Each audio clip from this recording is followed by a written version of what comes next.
are related to learning design and development, virtual reality, web and app development, computational linguistics, and communication. This morning, Mr. Chua will be talking about exploring innovative approaches that can be applied in language learning classrooms to promote creativity and innovation among students. So without further delay, please join me to welcome Mr. Chua Kiman. Dipersilakan Mr. Chua. Thank you so much for inviting me again for for this year. When when Prof Karim invited me, I thought I would be like later. I didn't little did I know that I will be the first one to kick off the workshop series for this year. So I'm not going to share a lot of things today, because I mean like a lot of tools, but I will be focusing more on the ideas, because I realize every time we do workshop like this, there's this urge to have a lot of tools being being thrown to you and all that, and then you get overwhelmed or what to do. But I'll try my best to make sure that the ideas are being conveyed, and hopefully we can learn from each other. So let me just share my screen first before I move further. This one should be screen number 2. I think so. Hopefully you can see it now. Okay. All right. So the title given to me was innovative approaches in language teaching, and the idea came from Prof Karim, because he said he wanted to have a series of workshop related to subject matters as well. So probably this is the first time where certain workshops are done specific to certain areas. In this case, it would be language teaching. And when it comes to language teaching here, it doesn't have to be English lah, apa-apa bahasa sajalah, kita pun boleh gunakan idea ataupun inovasi yang saya akan sampaikan dalam sesi inilah. Let's see how it works. And if you have new ideas as well, you can also share, and we learn from each other. Now, let's kickstart, because it's 9. I don't want to take your time. Let's go to this one. So this is the outline for today. It feels like 4 hours, but I think we'll have break in between as well. This is like the longer break in between, 15 minutes, but we can always take 5 or take 10 in between. Let's see how it goes. But this is the rough outline of what we are going to cover today. So the first part will be on the past and present of language teaching, and then we talk about innovative ideas part 1, and then part 2, and then we go for emerging trends and challenges. So maybe this one just to conclude the session for today. All right.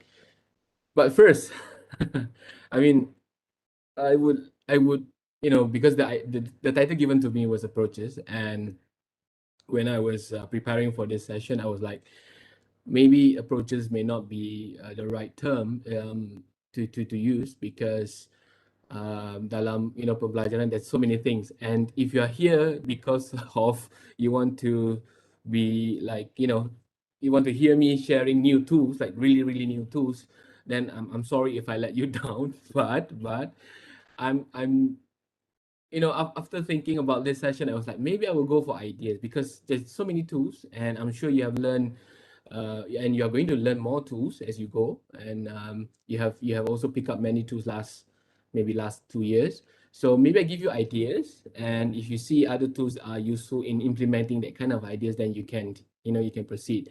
Tak perlu macam tunggu something really awesome or something really new again, because I think there's a craze for this all the time, right? Every workshop, a lot of participants want to see new tools, because they think that there's always something new all the time. Unfortunately, it's not the case, right? So just in case you are wondering that, so I don't want to disappoint you. That's why I put this earlier. But along the way, if you have any new tools or whatever that you have encountered, you can just feel free to share, because after all, we are learning from each other. I may have missed some things that you have learned elsewhere, or maybe you have also experimented on your own, right?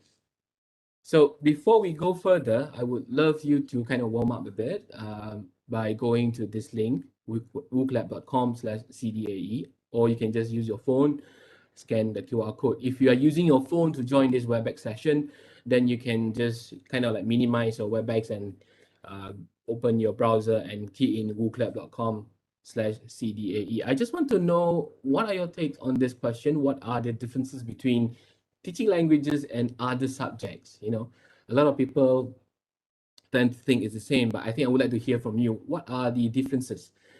You know, people say teaching languages is easy, or it's not as hard as teaching other content subject like you know, sciences or engineering and all that kind of thing. So what do you think? You know, I'm sure we have a mix here. Not all language teachers. You come from different field as well. If you have never taught you know, languages before, what would be your perception on this, right? So what are the, I hope you can go there. Let me just start. Sorry, I haven't started. Okay, now you can, should be.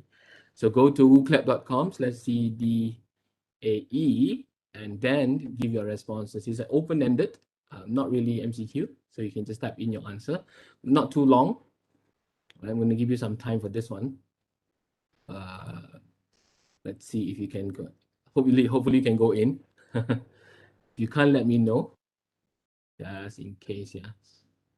So what are the differences between teaching languages and the subject? Maybe if each person can give one. You know, if you have more, then you can feel free to type in more, right? So I'm going to give you some time for this one. All right, keep it coming. Let me see how many today. So I can't see the participant list. Okay, wait, I can now. So we have about 50 something. So at least we get half, maybe at least 20 feedback on this one. Rather than, you know, maybe not everyone will be responding, but at least we get half of you to respond. What are the differences between teaching languages and other subjects? If you have never taught languages before, then what would be your perceived, you know, perception on this question, right? Before we really go further, because good to see your, you know, or good to listen to your views on this as well. If you have something to say, you can just unmute and say, yeah. You don't have to type if you don't want to type. Some people, you know, they don't like typing, they prefer talking. So up to you, right? Let me see. We have a few now. Let me just. Those of you who are joining from YouTube, you can participate as well, of course. You don't have to, you know, join the WebEx session. Just. Okay, let me just quickly show this. We have about 8 so far, right? Maybe I'll wait for until 20, then I will show you. If not, then, you know, you'll be like inspired by others. Yeah, we have 9. I'll wait for until 20. 11. This is like forcing you to decide. But anyhow, at least half, right? We have 50 plus in the WebEx session. I'm not sure how many on YouTube, but at least I get about 20. That would be a nice number to kind of see the whole overall picture. What are the differences between teaching languages and other subjects, according to your own perception or your own experience? Okay, okay. Because I'm sure some of you are language teachers or language lecturers, so I'm sure you have some experience on this one. If you have taught different subjects and all that, I think that will be even you know, better. You get to see the differences, you get to experience the differences. Okay, I have 14. I'm waiting on 6. I'm gonna wait when the number hits 20, then I'll see the feedback. Right, keep it coming, hopefully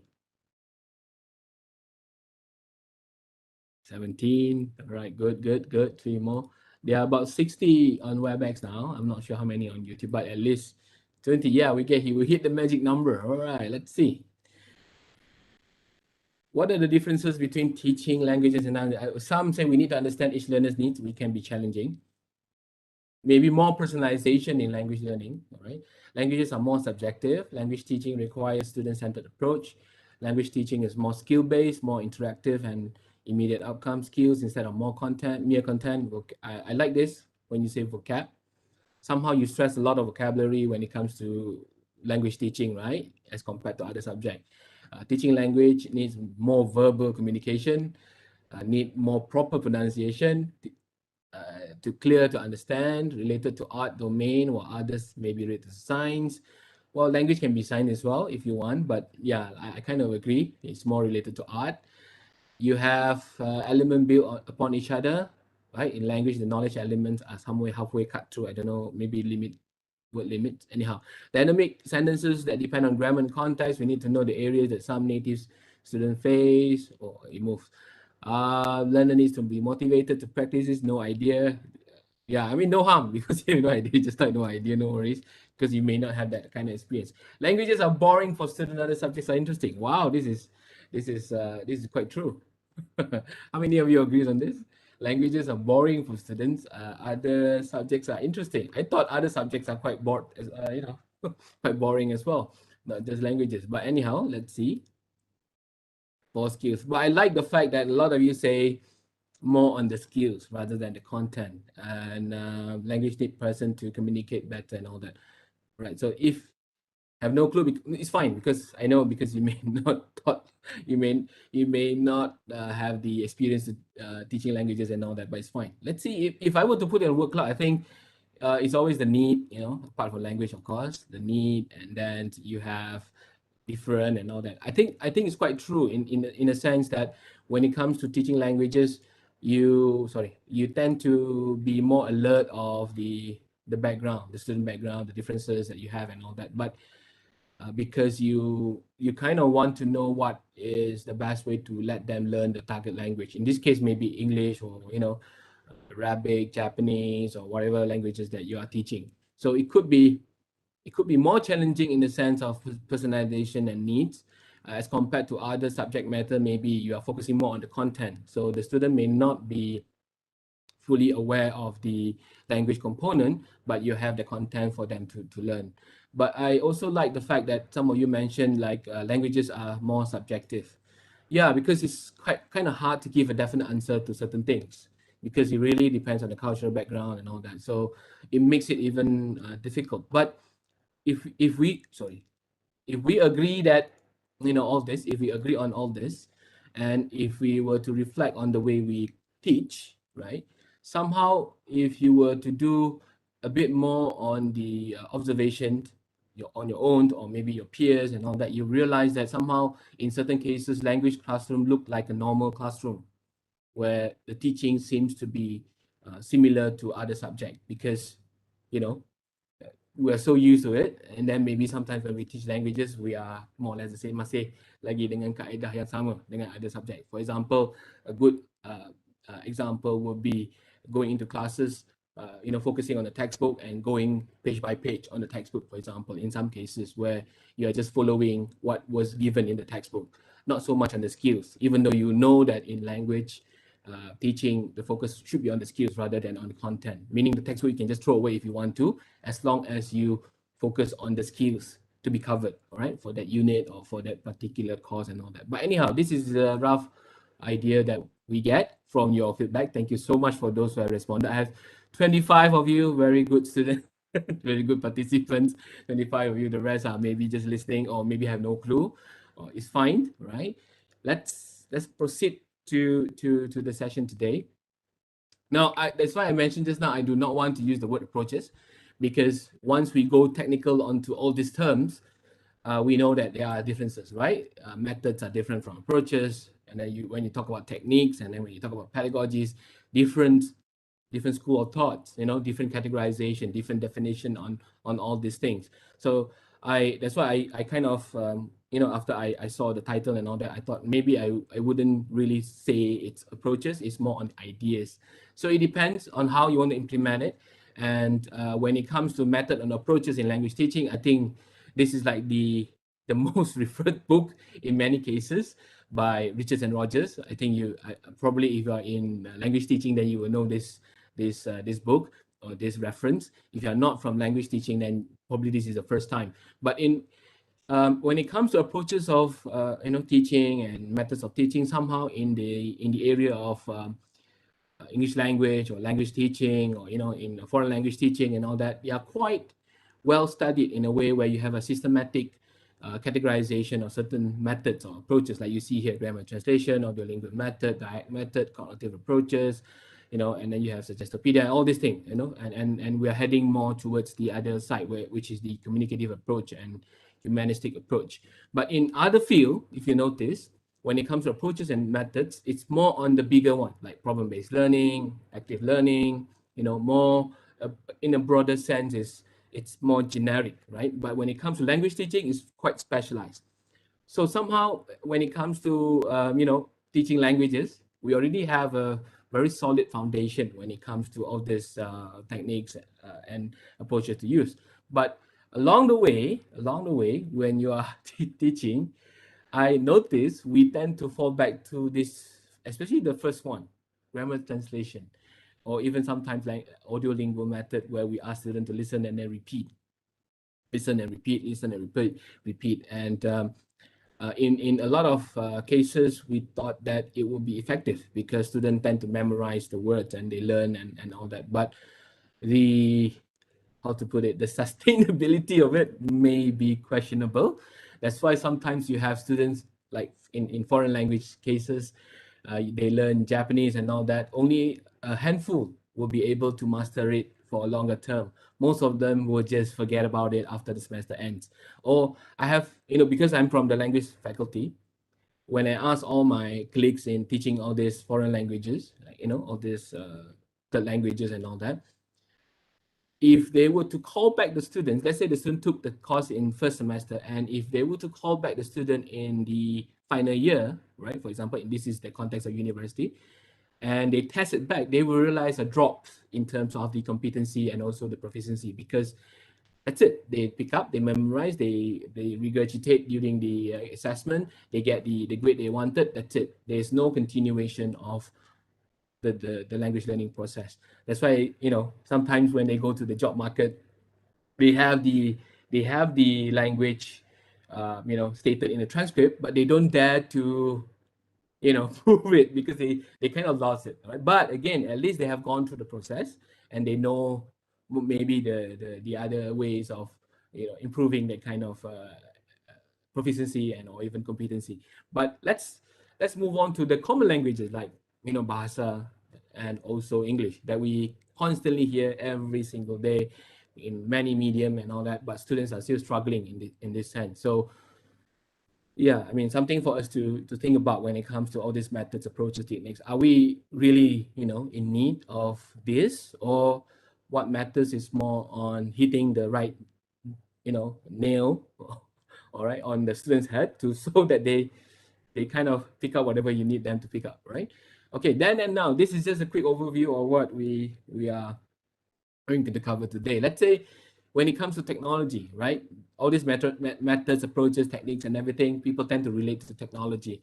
And I like to use this example of radio book, or the so-called the first audio book introduced in 1924.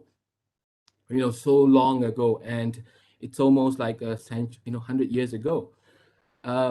This idea of listening to somebody telling you, maybe telling a story, or telling you the right way to pronounce certain words, and then you repeat, and or maybe you read through listening and all that, has been around for quite some time, right? For so long. And then now we have still the same approaches, but in a different medium. Like we have podcasts, right? And we have hundreds of thousands. And if you go to other platform, there's just so many that the student can listen. But why? If you notice, access to all these things are not appreciated by a lot of students, right? They don't really, maybe it's very dangerous for me to say not really, but if you ask your students, how many of them would actually spend time listening to podcasts and all that to pick up languages, right? They are more concerned of, let's say, the content, whatever they want to listen to, like they're going to learn more about something, maybe gaming, for example, listening to music and all that. But when you ask them, do they actually deliberately take action to learn the language, you will be surprised that maybe out of 10, maybe 2 or 3, the rest will be still focusing on the content. So are we, really need to teach language in a specialized manner, or the teaching of languages should be embedded within all subject or within all content?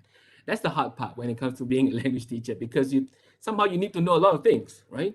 Because in your textbook sometimes there's some science subject, science topic, sometimes came up in history stuff. You kind of feel like, oh, I need to know so many things, right? Even though your focus should be on the language skills and all that. So, but of course, if you notice, language teachers or language educators who know more, right, who tend to have a lot of experience in different field and or different subject, when they teach the language, they tend to do better in engaging the student because they know what to add on, compared to maybe, let's say, you only know A, and when student brought up B, which you don't know, right, it's very hard for you to continue the conversation or maybe to bring in that kind of idea into your language teaching classes. So I mean, of course it doesn't mean that you just leave it, but you can always come back with that kind of resources. But the more you know, and the better you are in terms of teaching the target language. So this is why there's a question on all this thing, whether language should be a specialized course or specialized subject, or it should be embedded within all other content, or which is already happening lah, right? So I kind of group this to what's out and what's in when it comes to the trends or the past and present of language teaching. You can see here what's out. Intensive reading. I'm not sure if you're still applying this. Even in schools, somehow this is forgotten, right? Even though you have this in school, you have this Nilam project. It's no longer that glorified as before, right? And only a handful are doing intensive reading. And then language labs, right? You don't really have language labs now, like a proper lab with all this self regulated learning content and all that, because now the language lab is the virtual world, right, in the World Wide Web. But you don't really have a dedicated lab now. Even if you have, most likely you will be using it for other purposes, right, for project and all that. Isolated grammar drills. Like I told you, grammar drills are still here, right? Even in the 21st century, you still do a lot of drills, but no longer isolated somehow. You tend to contextualize it with a topic. You tend to contextualize it with the things that you're discussing with them. So you don't really isolate lah. You still do drills, right? Masih lagi guna drills and all that, tapi tak, suddenly like masuk kelas terus buat drill, tak ada. You try to contextualize, okay? And then the fixed courseware. Last time we had so many courseware, DVDs, CDs, focusing on language learning and all that. Now you don't see it anymore. Maybe you still keep some of the CDs. Like in English language teaching, there's this Eurocall CDs that was distributed to a lot of universities, and students were supposed to play it and then listening to certain texts or answer some questions given on the courseware on that, all that. So no more, not really. Yeah, but it's transformed into the web version. Okay, teacher-centered input. Last time you probably be the only resource person of the language. Now they have everyone in the world. They can go to YouTube. They can learn from anyone they want when it comes to the language. They don't have to depend on you anymore. You are probably the one who just focus on the key skills that they need to learn, right? But honestly, now if you are teaching even foreign languages, students do not depend on you as the sole input. They can learn from other resources as well. And then of course, no more rote memorization. I wouldn't say no more, but not the blind one. It's more like a meaningful kind of memorization. But students tend to love this a lot just to pass exam, of course, right? So what's in personalization? This is the key now, I think. Even your topics when you're designing. I mean, if you're language teachers or language lecturers, you tend to try to get to know your students more, and then you personalize the content or the personal activities to suit your learners or your students. And then this global citizenship, globalization, they don't belong to your class anymore. They belong to the world because the moment they log into Twitter, the moment they log into all this platform like Facebook, TikTok, they actually belong to the world in a way. They have global audience. They don't really just present to you anymore, right? Because of this, which is the third point, the fourth point here: interactive webs and apps. There's also like collaboration, or some people like to call it co-creation. Last time you do it alone. Now you tend to collaborate more, and your assignments and your projects are designed in such a way where you want them to work in pairs, in groups, and all that. Micro learning as well. It's like intensive reading. Last time you have a lot of reading where you have to do very intensive reading. Now I think students, if you give them one article, you'll be lucky if they read the abstract, right? because of this trend, micro learning, and all this social media is not really helping in it's not really helping in this sense, because they are promoting a lot of micro learning, right? At any point in time you want to learn something, you don't have to go through everything. You just learn in bite size now, right? In 10 seconds, 30 seconds, 1 minute, you learn it, right? I'm not sure whether you have the chance to ask a student, like I personally ask my students like grammar and all that.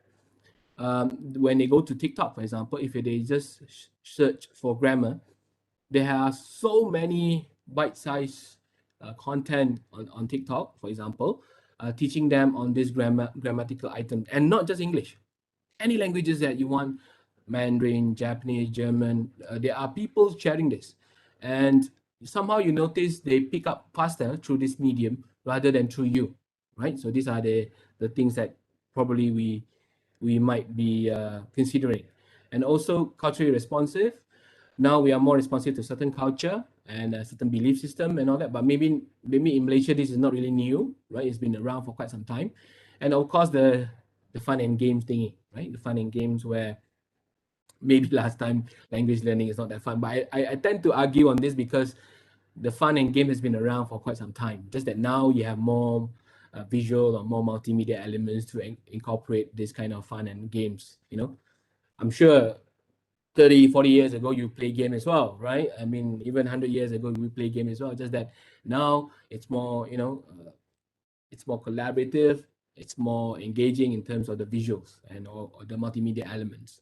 Okay, so these are the general trend. I pick it up from this book, 21st Century Language Teaching. This is actually like almost 10 years ago already, like a decade ago. So probably what's in is already evolving as well, right? With the trends in VR and AR and whatnot. But if you take a look at what's out here, the reason why I put it side by side is to let you see in a lot of language classroom, in a lot of language teaching setting, some of these are still here, right? Especially grammar drills and memorization, or even teacher-centered input. In areas or in schools, for example, where students do not have access or wide-ranging resources, they tend to rely on the teacher as the main input. So if the teacher say it wrongly, if the teacher used the language wrongly, that is the model that they look at, right? So it's a bit how to put it, limited in that sense. Okay. And then when it comes to all this past and present, there's also always this issue, or always this debate about carrier content and real content. This stems from ESP, or English for Specific Purposes, or now they call it LSP, Language for Specific Purposes. Where that's why I tell you, I mean, in universities, for example, even I asked my colleagues a few times, like if we were to teach academic writing, or academic English, specific for all these specific purposes for jobs and all that, wouldn't it be nice if it's embedded right directly within the context rather than an isolated course? For example, if you're teaching a bunch of economic students, right, and you are not really familiar with the economic area, like what they normally do in the workplace and all that. But when you're teaching the subject of, let's say, English for occupational purposes, you have to rely on your own reading, your own research on that area, right? So it wouldn't be as natural as a person in that field talking about it from a language point of view. You know what I mean? So there's always this issue of where are we? Are we using the carrier content wisely, or we are focusing too much on the real content? Because what happened is, if you notice in a lot of language classroom, you are just drilling on the patterns, right? Like in academic writing or academic reading, writing kind of courses, if you go in, it's more drills. Okay, this is how you write a journal paper. You start off with this one. It's drill on the mechanics, which is the real content in a way, like the what do you call that, the language teaching point, like sequential terms. You need to use all these markers and all that. You're focusing on the technical aspect, but when they go to the real world, right, and then they realize the way it's written in the area may be different, right? So it's going to be so many version. That's why now people are still having all this kind of training conducted for specific field, because different field will have different different application. Yeah, I like that. They struggle with the application because it's very hard. Even in our case, because in our class, for example, when we have all these students, they are not really homogeneous, right? You have some from law, some from maybe the medical field, medical faculty, some from social sciences, some from you have a mix, right?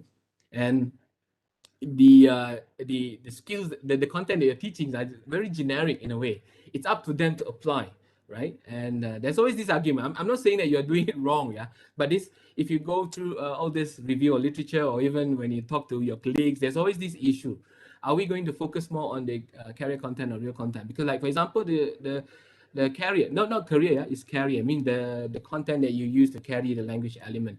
Like I told you just now, in law, right? When you use certain terms, the carrier content also is quite important, because the cases or whatever they're talking about, it's quite important for you to know as a teacher or as a language educator. Kalau you tak pernah tahu, let's say, all this bahasa yang digunakan dalam, perguaman and all that, it's very hard for you to teach, right? Even though your focus should be the language, not really about the carrier content, but somehow along the way you need to know as well, right? So there's always this argument, like for example here, right? The real content is actually sequential terms, but you use making cupcakes as the carrier content to teach about these sequential terms. I mean, cupcake is a very simplistic kind of example, but imagine you have never made cupcakes before, right? You have to rely on the recipe that you found online, or maybe somebody told you how cupcakes are made. Then you put in all these sequential terms to teach them.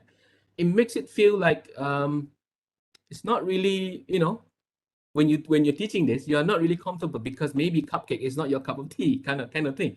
That's what I'm trying to tell you. So a lot of time when you are teaching language, the carrier content will be the one that disturbs a bit in terms of the understanding, or even the application part. So that's why sometimes there is also an issue where there's certain ideas where, if you are teaching this bunch of students in terms of language, you should be familiar with the carrier content as well, kan?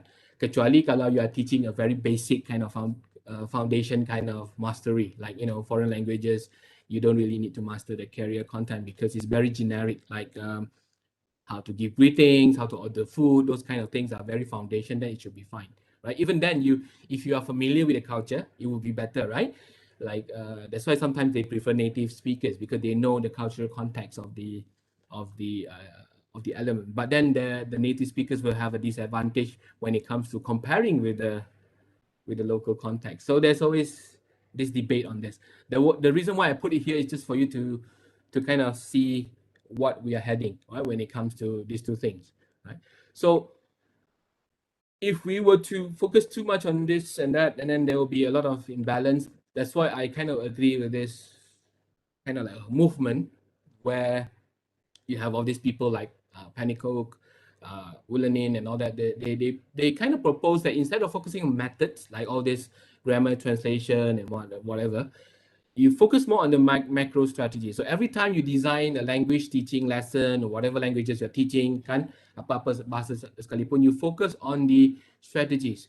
Your purpose is to fulfill some of this. Maybe if you can fulfill all, will be fine. For example, the first one, maximizing learning opportunities. Meaning, if you know that your students have no exposure to the target language, for example, you're teaching German and they do not have anyone who speaks Germans at home, or maybe friends and all that, you will have to try your best to maximize this, right? What else can you do to make sure that they can pick up German through different medium and all that? So I kind of like this kind of school of thought in a way, because it makes you more flexible in designing your language teaching lesson and all that, rather than focusing too much on the like grammar translation. Then you'll be focusing on grammar, you're focusing on vocabulary and all that. So you're focusing on the macro strategy, the big strategy, like minimizing perceptual mismatches. This is quite crucial. A lot of time we just leave it, without any measures taken. Perceptual mismatch is like based on student perception. What you say is not always what they hear, or what you explain is not what they understood, kind of thing, lah. Perceptual. It could be procedural, it could be cultural, a lot of things, but basically mismatches. right? Uh, you probably will encounter this when it comes to project or assignment where you thought you have made it clear, but somehow the output is different from what you expect them to do. So there's always this issue in language learning, right? And then you have facilitating negotiated interaction. So you need to do a lot of facilitation when it comes to all this negotiated interaction. This is why I told you, if you know more about the subject matter, you tend to be better in terms of this negotiation, or else you will just leave the conversation hanging or you move on to another topic, right? Promoting learner autonomy, fostering language awareness. Uh, this is like explicit a bit, where when you are talking about certain topics, you kind of like make them aware on certain language pattern or language usage, right? And then contextualizing linguistic input. I think this one you have been doing quite well. You try to put it in context, and then of course integrating language skills, not in isolation. Normally we do it together, and then ensuring social relevance. They are relevant to their cultural setting or social settings, and of course the cultural consciousness. So you can see some overlapping, you know, element, but these kind of macro strategies will help you in kind of innovating or designing different way or different ideas of approaching certain um, teaching elements or teaching items that you want to focus on. Let's say if you're teaching writing, you probably can focus on certain element here so that the student will be able to pick up the writing skills rather than just memorizing, you know, the mechanics. I'm sure you have all these kind of students where you tell them writing, instead of they learn the skills of writing, they just memorize the structure, right? And then they just give you back to you the same thing you told them or the same thing given in the module, and then you'll be marking it according to the same thing, and then you don't get that kind of mastery when it comes to writing, for example, because they just follow whatever template you give them. So these are the things that you can consider, right? Oh yeah, I saw that. Okay, anyhow, so far so good. I think there's no question given here, but I would I would kind of appreciate if you probably can share as well later your experience in teaching. Your group of learners. I'm sure you have encountered a lot of experience as well.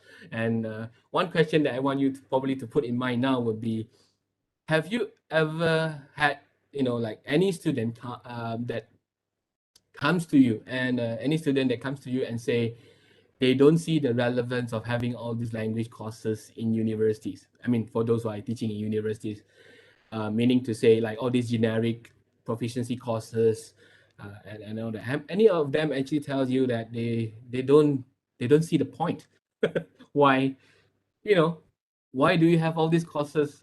And they would rather focus more on the key courses that they are learning in the field. Dr. Nadia say yes, always. Yeah, I mean, sometimes we questions our own existence in the universities when it comes to a faculty. Like, why are we in the faculty in the first place? I mean, talking about the proficiency courses and all that, right? Not so much about the language field like linguistics and all that, but in this kind of like teaching all these students how to write, how to read, and all that. Even though they have been learning since year one, maybe, or maybe in kindergarten until, from six or pre-universities. Then they come to universities. We're still teaching them about how to write, how to read, how to listen, how to speak, right? This kind of issue. So sometimes students also see that kind of tension, and they question the existence of all these things, right? Both proficient and yeah. I had that a lot. In fact, I get more from the proficient ones because they would rather use the time for all these courses for other things, right? They will come point blank and tell you, I would like to skip your class because I want to finish my project for this, let's say some engineering project or some whatever project lah. It doesn't have to be engineering, but what I mean here is they would rather sacrifice all these things because they don't see the relevance of it, right? And the less proficient one, of course, they are harder to motivate in a way because they lose interest in that. I mean, these are major languages, dominant languages like English and Malay and all that. For foreign languages, some of them probably they are interested because they see certain career opportunities and all that. But a majority are just taking it just to fulfill the credit sometimes, right? Like all this, you get a handful who are really committed in language, in learning the language. Most of the time, it's just to fulfill the credit hours. Okay, now I just want to take a break from that just to give you this one to all of you.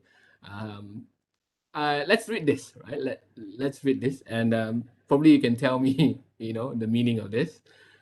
Uh, for those, this one doesn't have to be language teachers; it can be anyone. Okay, you read this first and tell me what's your first impression, or what's your perception on this, or anything that you can get from this text, right? You read this first, and then give me your. Maybe you can type in the chat or in the any if you want to say it out loud, you can say it as well, but you can type in the chat. So what do you get from this text? Just like ni macam selingan sikit lah, from what we have shared earlier.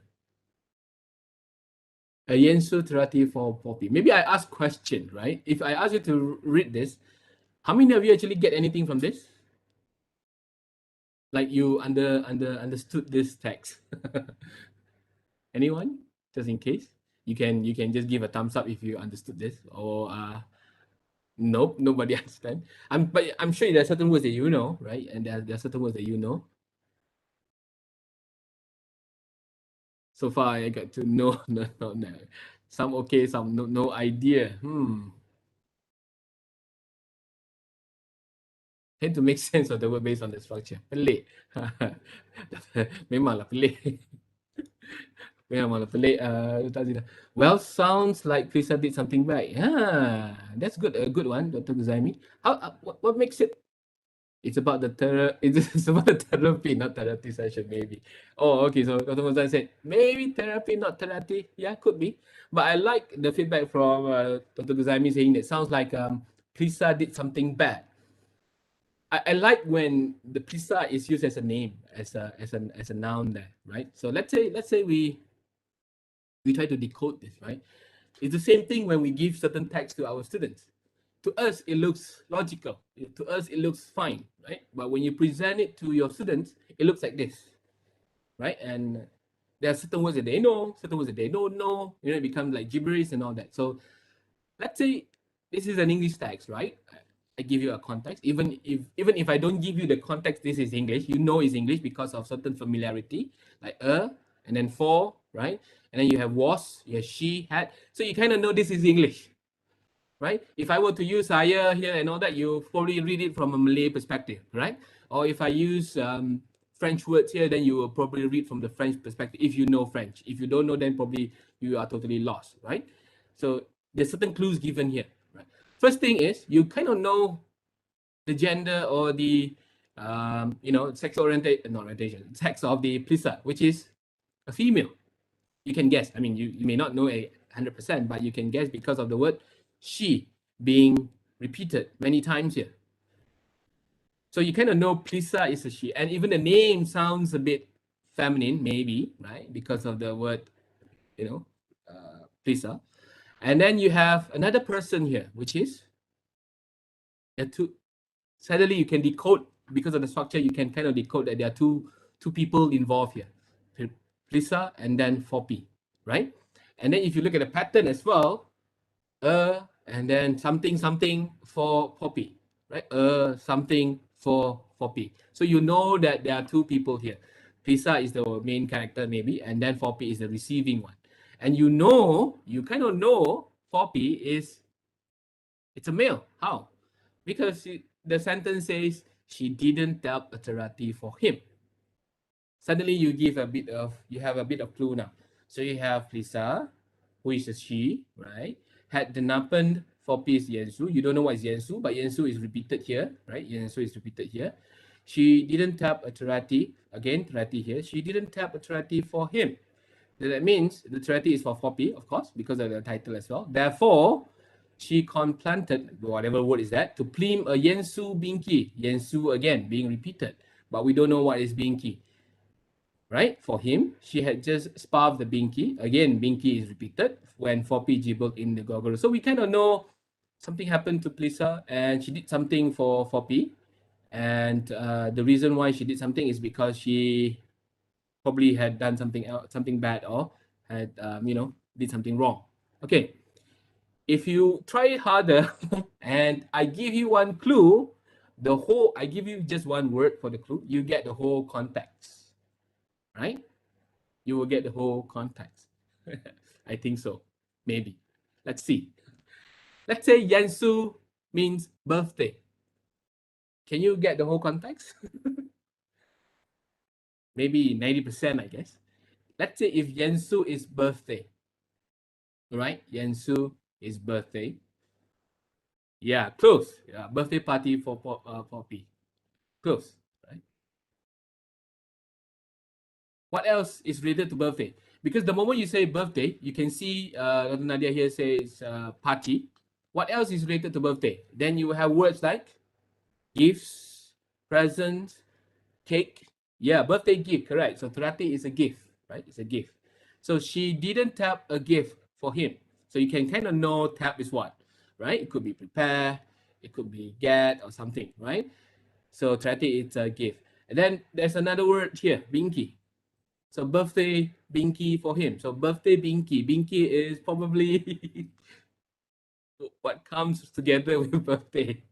You get what I mean? So you have, I mean, you don't have to decode everything. What I'm trying to tell you is sometimes a simple text like this, if you were to use in your language classroom, right, you can get a lot of interesting feedback. You can see how your students are interacting with this kind of situation or this kind of text. Some will probably give you different idea, but contextualization is key, right? The moment you say birthday, then all the related words will come in. Party, cake, and whatever. And, all this gifts, present will come in, right? So therapy is a gift or present. So this is the full text, actually.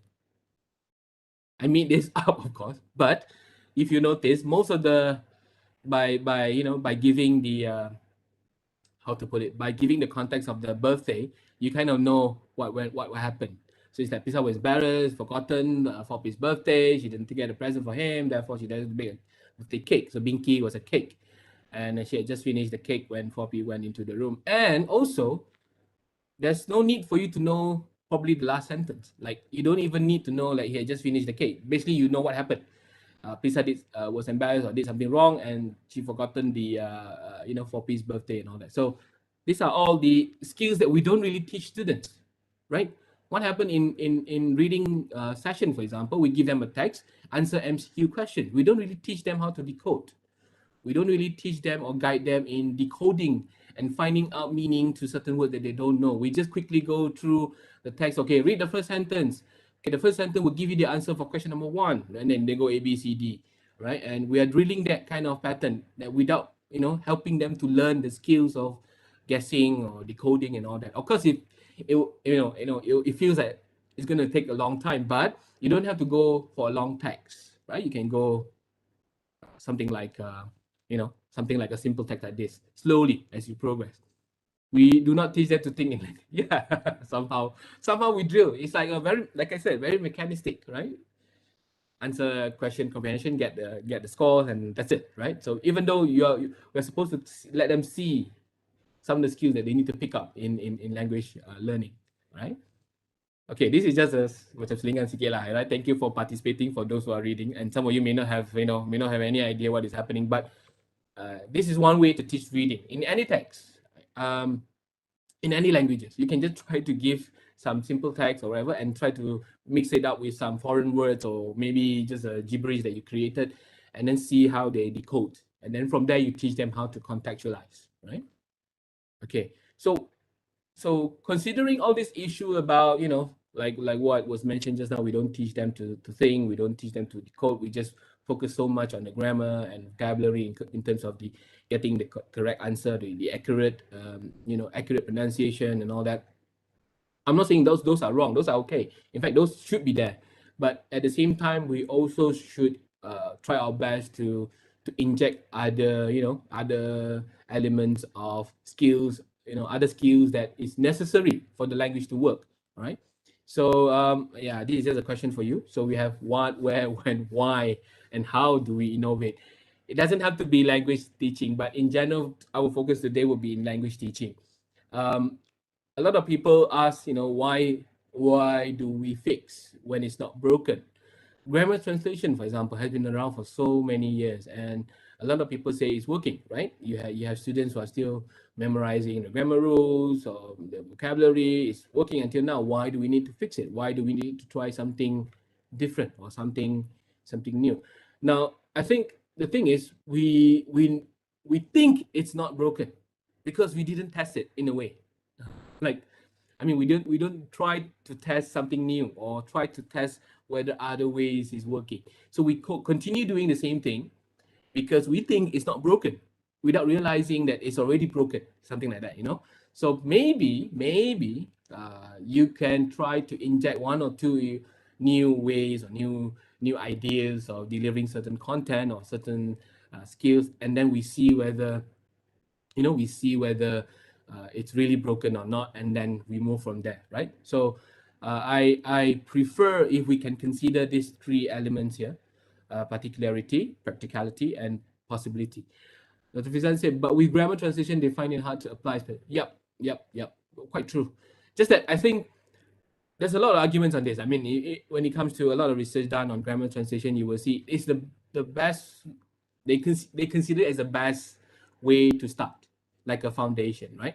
After that, you need to move on. You cannot be doing grammar translation in every single class or in every single session that you have with your students, of course, right? Student will get bored and then they don't see the contextualization. But somehow, in our case, for English and Malay, maybe, all these dominant languages, we are okay because the contexts are all over. But when you're teaching foreign languages, it's a bit harder to contextualize. This is where a lot of foreign language teachers tend to fall back to grammar translation. I have a lot of colleagues who are teaching, Japanese and all that. They still fall back to grammar translation first because that's the best way to kind of kickstart the relationship between language A and language B, right? They see the pattern. But we know it's not that straightforward. Like Mandarin, for example, there's so many characters for you to remember. How on earth are you going to remember everything, right? And with the same sound and all that, right? And things like that. So, but anyhow, when it comes to innovation, like I said, we try our best to ask ourselves these three scope: particularity, practicality, and possibility, in a way that like we try our best to make sure that we ask ourselves these three questions. First one is particularity, maksudnya specific. Do we need to address certain needs in our classroom or in our classes or for our students? So if you really get good students all the time, or maybe in your class the students are all proactive and they are proficient, then maybe you don't really need to innovate because of this reason. You probably need to innovate because of possibility. You want to expand their autonomy, for example. You want to encourage them to do something else. So you will fall to number three, right? But let's say your classes are mixed, mixed abilities, some with, with different kind of cultural mindset and all that. And then this will be the main focus, because different focus here will give you different innovative kind of implementation, or the level of innovativeness, like, in a way, right? You don't have to innovate, like create something new all the time. After all, innovation means you just modify existing thing to suit your needs. So first one, you have to ask yourself whether you have to address a specific needs or not, or if you want to do some personalization of the context or the content that you have. Like in most cases of language teaching, you have textbook or you have a prescribed reference book, for example. Then maybe there's certain kind of personalization that you want to do based on that kind of textbook or the reference book. Number two will be practicality. I think this is the I put it in the middle because this is the one that we normally will go to: resources, time especially, right? And then space, and then content focus. Time and space. You want to do something good, something really helping your students, right? Like you want to come up with some innovative ideas of helping them to write better, because a lot of them have difficulty in writing. But if you plan it immediately, like for a 3-hour crash course and all that, it may not work out well, right? And you will be overwhelmed as well because there's just so many things to cram within 3 hours. So you need to learn how to, make use of the time and then divide certain parts. And even if you do that, you need to consider whether learners are picking this up or not, or they prefer everything in one go. So all this practicality will come in, space, and even the content, right? Whether you are the subject matter expert for that field, because if you are, that will be better. so that the student can see the relationship between the language element and also the content, so that they see how they're going to make use of all this or apply this in the real world. And of course, the possibility, meaning possibility is more like opportunities where you want to expand further. So I normally will fall back to these three, right? I will question myself in these three areas. Do I need to innovate because whatever I'm doing now is already working, or there are certain elements that I think would have been better if I use a different approach, or if I use a different idea or a different way of delivering. So this is like a guiding, three P's that I normally fall back when it comes to innovating, because a lot of people come to me and say, because I do a lot of apps as well, for fun. I don't really distribute it to make money, you know to generate income and all that, because sometimes just for the sake of experimenting and to benefit my own students. And I do question this and a lot of time, like whether do I need to spend so much time doing this kind of thing, or there are certain purpose that I want to achieve for my students, for example. But it doesn't have to be technology, by the way. It could be as whatever you're designing for your lesson, the materials and all that, and the things that you curate from the existing resources. So all this would help you in getting the right idea of what to do and what not to do. Okay. All right. Let's go to the first one. I'm sure when we, when it comes to language teaching, one thing that I, go back to the macro strategies just now, is to maximize or to maximizing, to allow this authentic language learning opportunity to be maximized, right? Or to be optimized. If you have limited resources, then you try to optimize. But because of the web and whatever we have now, I think they don't depend on us anymore, right? Last time, I mean, somebody will shoot me down. Last time, if you are teaching English, for example, and you may not be like a fully proficient English speakers, the student will be in trouble in a way, right? Because they look to you, unless of course they have other resources at home, like the parents and all that. But if not, then they will depend on you. So that's why sometimes you see certain students speak like you, or they apply the grammar that you introduce in the class, for example. Maybe not now, I mean, long time ago, right? Or in schools, because I noticed even in kindergarten, kids actually pick up faster through the teacher, because teacher is the main source, right? So if let's say the teacher is saying things wrongly, the kids will learn it wrongly, right?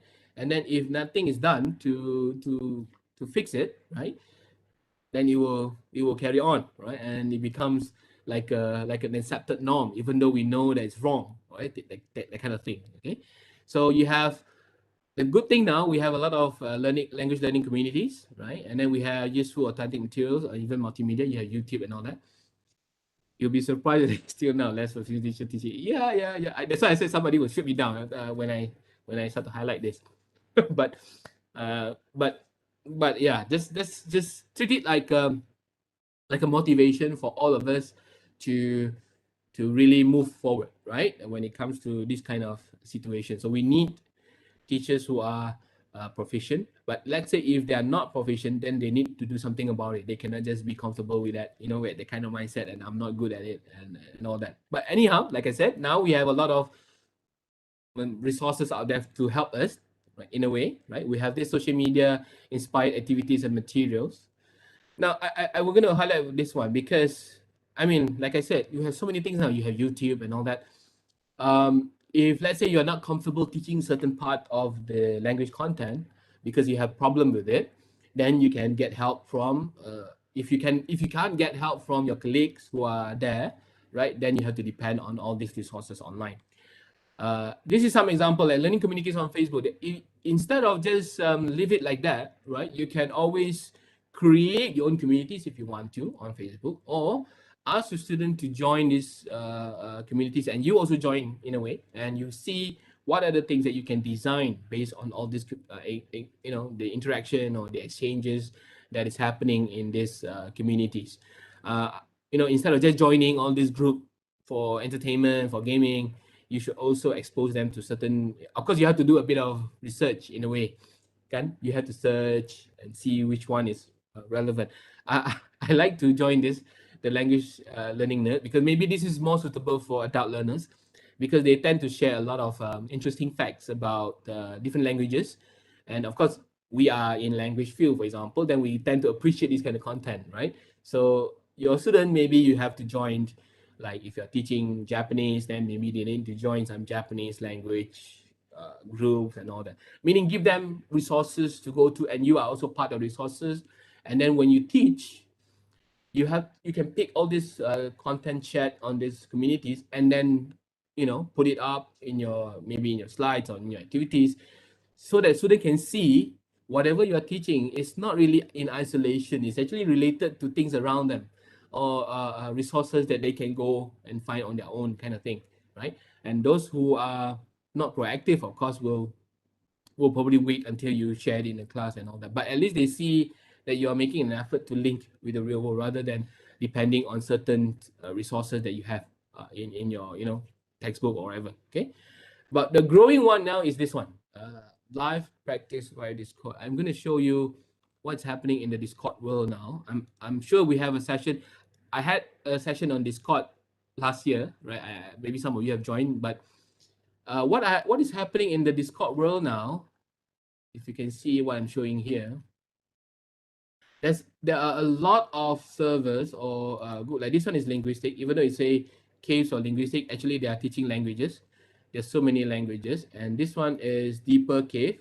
Now this guy just started off Indonesian and Malay, for example. So they will be sharing a lot of you know content and all that.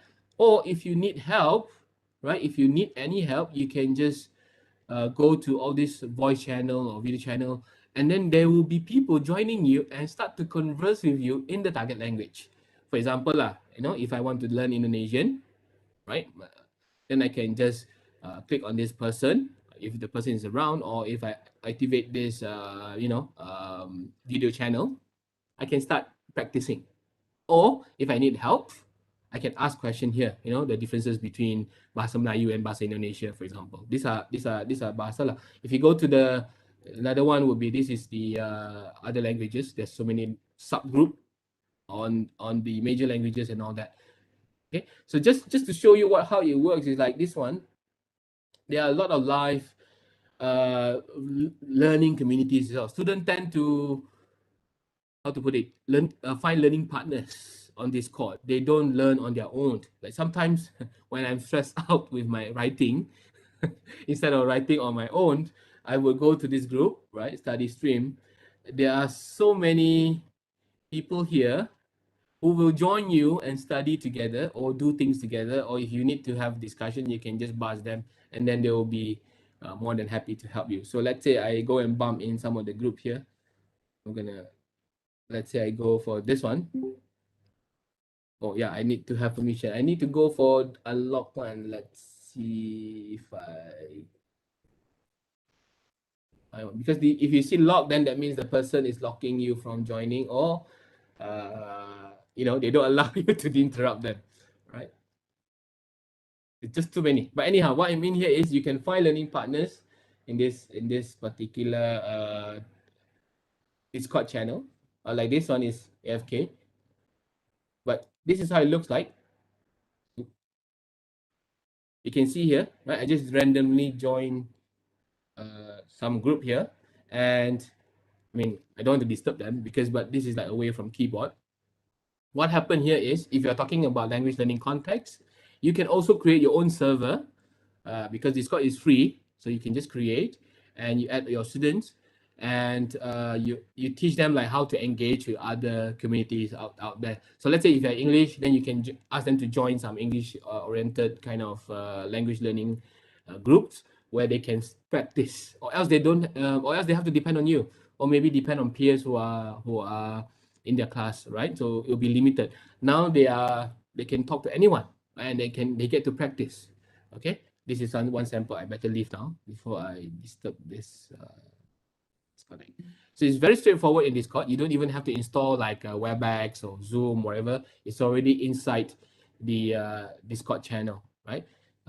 If you're not familiar with Discord, later on you can just search how to install and all that. Like this one is from Prof Karim, and I think some of you are here inside here. This is Prof Karim's like server where he put a lot of resources.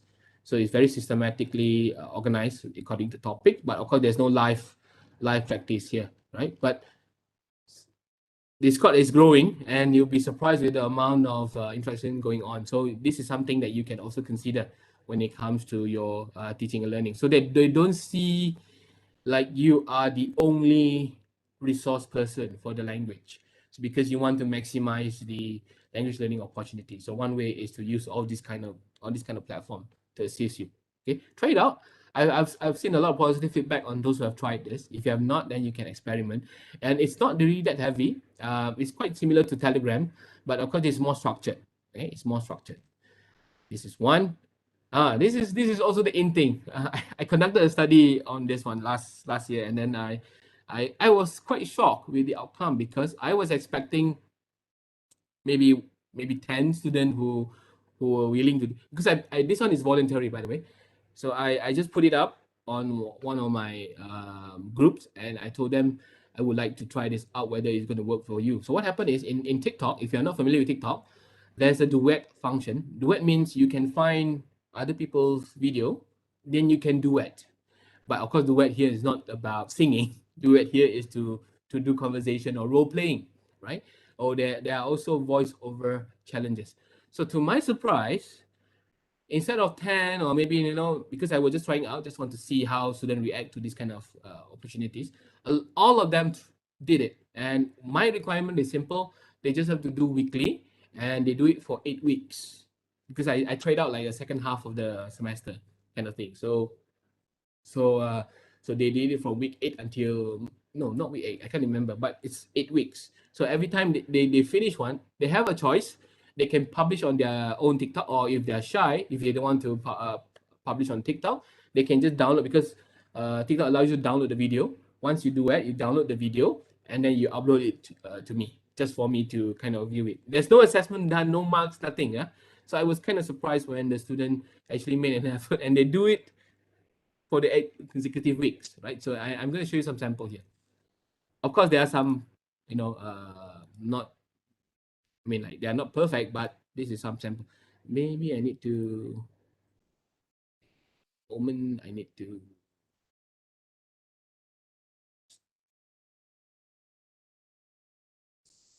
yeah, I need to stop sharing so that I can share the audio.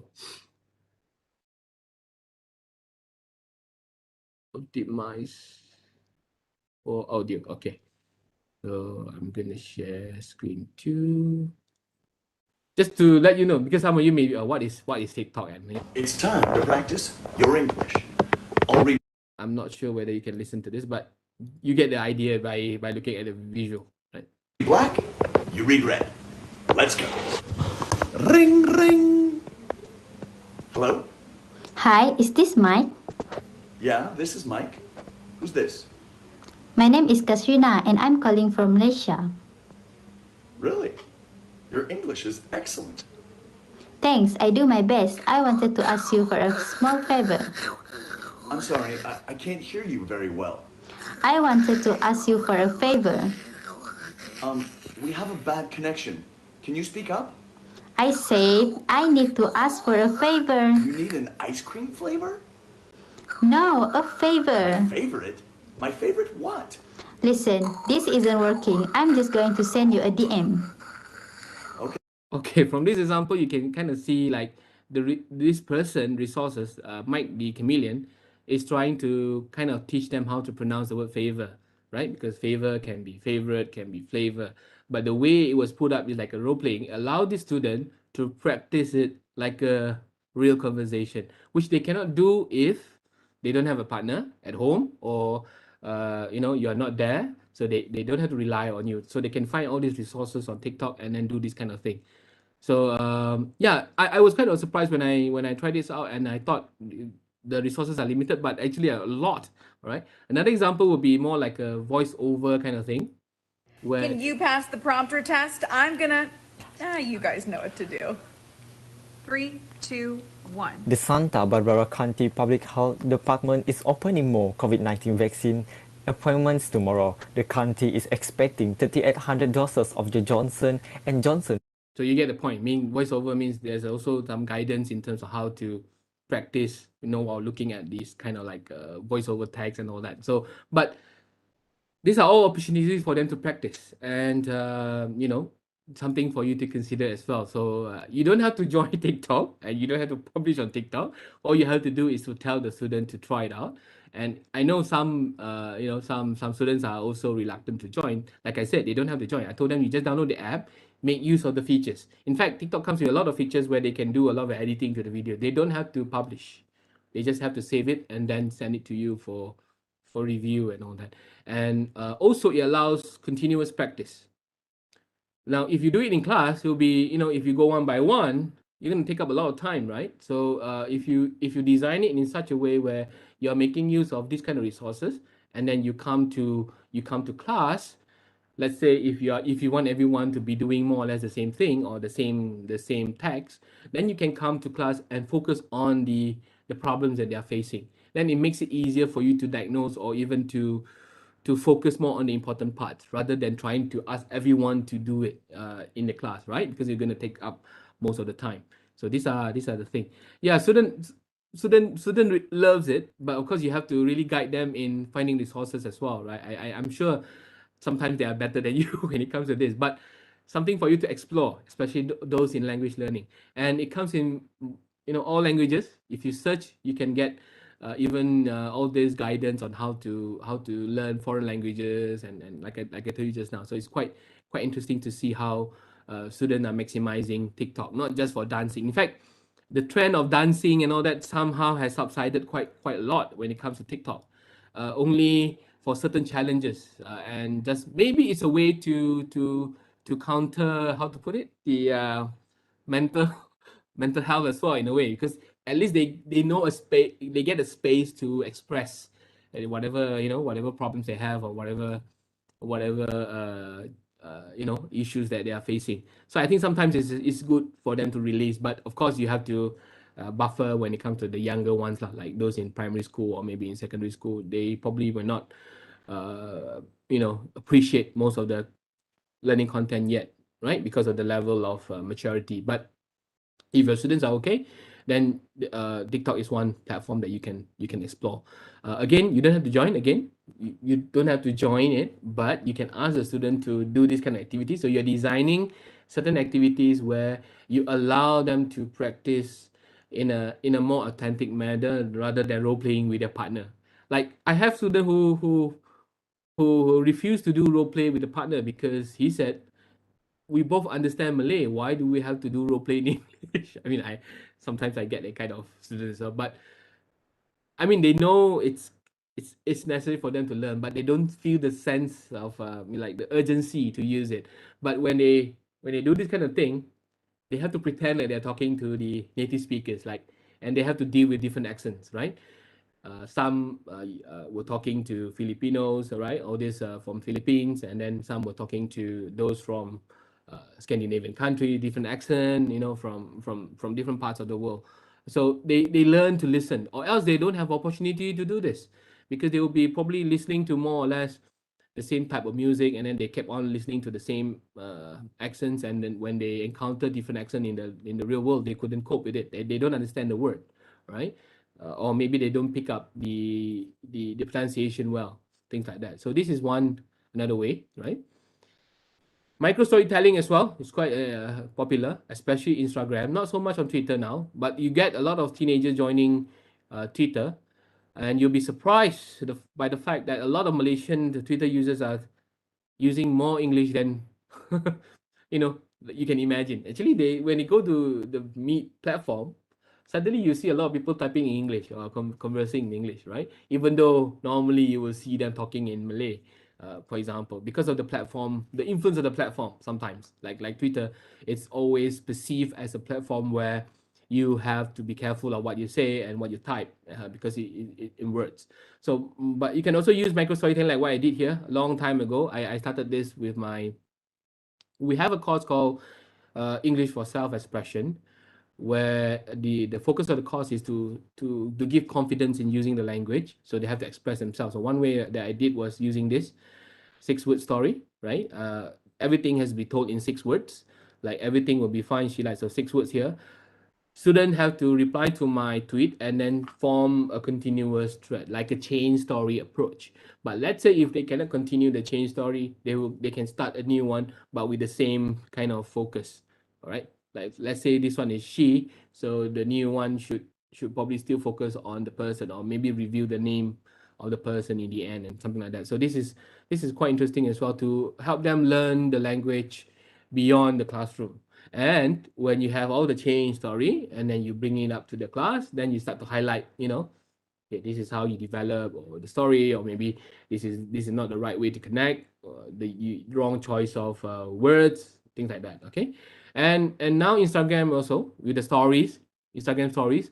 I had a colleague who experimented on this and it worked quite well, like a daily log kind of thing. So every day the student will need to post like a 60-second story about something based on the word given every day.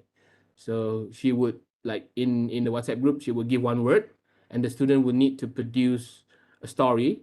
It could be, I mean, story, not the narrative. I mean the Instagram story using that word, right? It could be image with text, it could be video recording themselves or whatever. But so this is one way to also maximize the opportunity, because if they publish on this kind of platform, they also get this sense of writing for an audience, right? They don't write it for you alone. They know that they're going to watch, they will be watched by other people as well, not you alone. So you give that sense of tenor, or the audience in terms of writing or even speaking, whatever they want. They know there's an audience who will listen or who will read whatever they say. So this is something for you to consider, right? Second one, these are all maximizing all this social media and all that. Second one will be encouraging co-creativity in language content production. I think the keyword here is co-creativity, or collaboration, right? We have a lot already. We have collaborative content creation. I mean, you have learned so many tools and project-based activities. You can do it with community. It doesn't have to be like other subject, because people will say, oh, language, you don't have to do with community. I mean, you can always do that. The project can be about a community, but you have linguistic element, or sorry, language elements inside, right?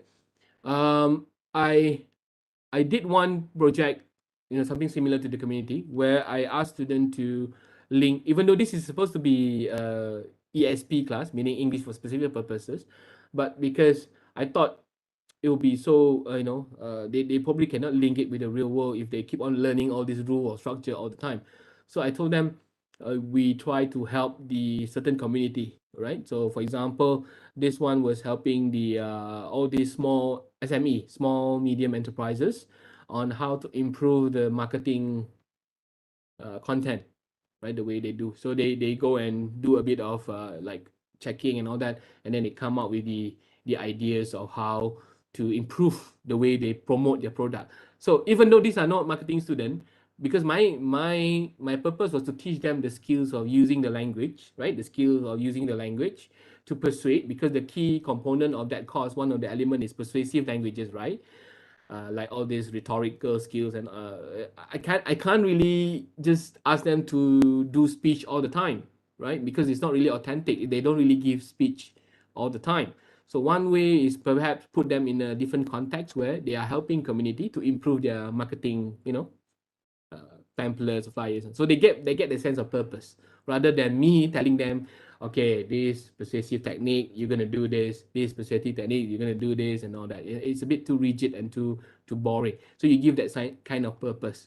It can be with community and language sometimes, because we are more flexible in that sense. You can cover all kind of contexts. Okay, and again, not restricted to the topics in the textbook. Right. I'm sure you have been using all this, right? Google Docs, Google Slides, Jamboard, all that. I don't want to go into detail, but there's a new one. I'm not sure. Have you heard of this? Threaded? Google. Actually, Threaded is a startup, but then Google just swallow it.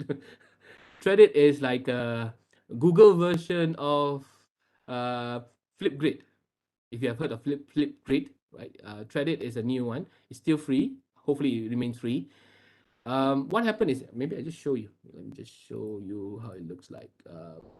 Threaded, it looks like a project. You can use it for project management as well, right? But in language aspect, dari konteks pengajaran bahasa, you can always use it to form different tasks.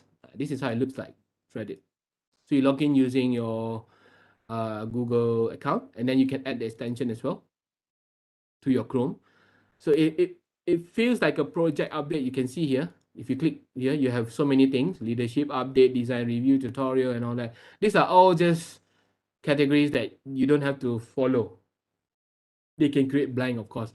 But imagine if you design some activities around this, where all students in the same group, they will go into their own Threaded and then start exchanging, conversation, or maybe you give them a topic instead of doing it via Google Meet or doing it via WebEx. They do it here because the video will be systematically organized, and then they can add you in, and then you can join and check whatever is happening, right?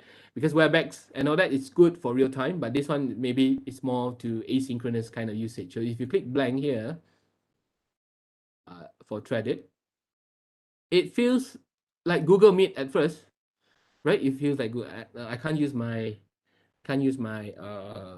webcam because I'm using it for WebEx. But let's say if you share screen, you can also share screen, and then you can start recording. Let's see if I can start here, because my camera is being used for WebEx, so you can't see anything on my. Maybe I just okay. Let me stop WebEx video, and then I start this again. So you can explore Threaded if you have never. Yeah, this is my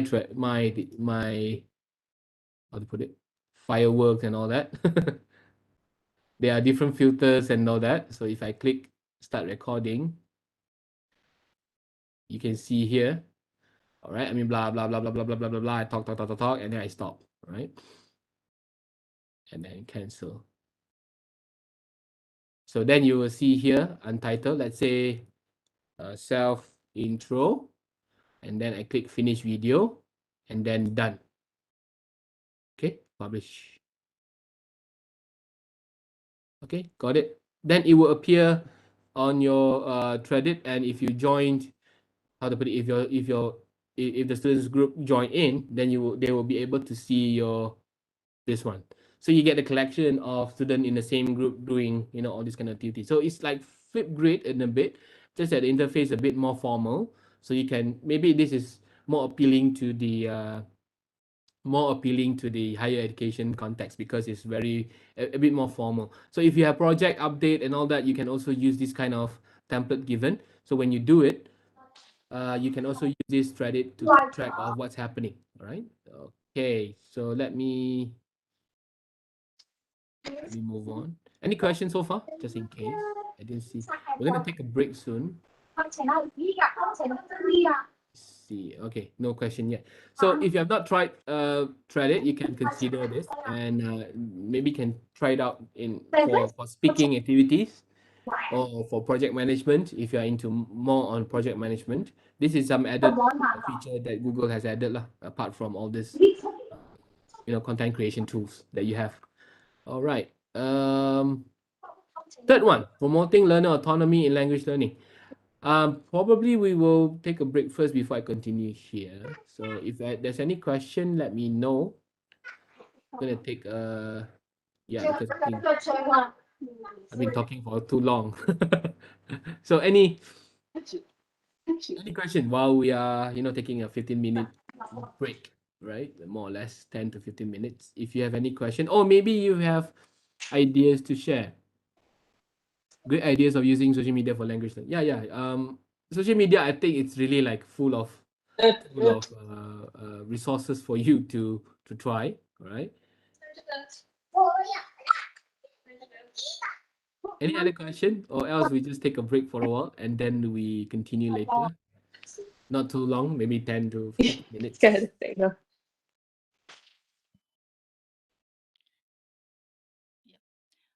Okay, Kiman, I think we'll take a break now for Yeah, about 10 sure. minutes. Sure. 10, 15 minutes? Okay, 10 minutes minutes. then. Thank you very much. All right.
Okay, hello again, everyone. It's 10:40. I guess we can resume, Mr. Kiman, Mr. Chua. Yeah, thank you. Thank you very much. Yeah, thank you so much. I mean, let's continue because I think I don't want to bore you because there's so many, probably so many things that you are listening to, for the first part just now. But let me go straight to number three first, right? Learner autonomy in language learning. So learner autonomy, it's a very dangerous word, dangerous word to use in language teaching because um, the level of autonomy sometimes will give you different types of headache. Now, the main issue here is always when you give too much freedom, or if you don't control, especially in language learning, there will be the issue of copying. Or, I mean, maybe this one is in other courses as well, but in language learning, I notice is more prevalent, like plagiarism. Even though you ask them to write an essay, which is something that they can just write based on their own experience or based on their own ideas, you still have, I think, quite a number of students who will just go online and copy, materials and then put it in, because if you don't, if you don't set the autonomy a bit or like the control a bit, then things will happen that way. But there's also a different type of perception on that. Some people will say, well, at least they make an effort to copy. And we also learn from copying, especially in the context of foreign languages. You tend to copy how other people are writing, and then you learn from the process. I mean, different arguments on this, but to me, you can kind of promote learner autonomy more on maybe the freedom of presenting the work rather than in a standard format like in Microsoft Word, font size 12, Times New Roman, that kind of structure where I think the world have changed a lot. Students no longer submit their product in a form of printed type where we need it to be in 1.5 spacing, with the same font type and all that. But you can still set the formatting. I'm not saying you can't, but the freedom in choosing certain way of presenting the work to you, especially in the context of language learning, can probably be changed a bit. Because I mean, we don't need the assignment to be submitted in such a like a formal way anymore, right? Because let's say if you're teaching narrative, they can actually publish it in a blog and let everyone read and then give comments, and then let other people review their work. Or even if you're teaching academic writing, I think the assignment should not be just sending it to you. Maybe then you can create a bulletin where all the assignment will be, all the written article will be published in a certain format or in a certain way, the kind of thing. I mean, more variety in the way of designing or deciding the pathway learning, meaning they get to choose different end, but the goal is still the same, all right? And flexibility in self-expression, especially in speaking and writing as well, was more on speaking, like I told you just now, like the use of TikTok. If I were to ask them to do it in class, maybe they don't feel like they want to do it. Or if I ask them to do it on WhatsApp, maybe they don't feel like they want to do it. But because TikTok allows a different types of self-expression, they feel more comfortable doing it on TikTok, for example. And negotiating assessment requirement. I think this is maybe not so much for language learning because our requirement may not be that rigid. But if you need, probably you need to consider some negotiation as well, that like the requirements, that kind of thing, because this will allow student to be more autonomous or more self-regulated. Okay. One thing that I think has been working quite well in language classroom is role playing, or some people go slightly bigger by doing dramatization or play production.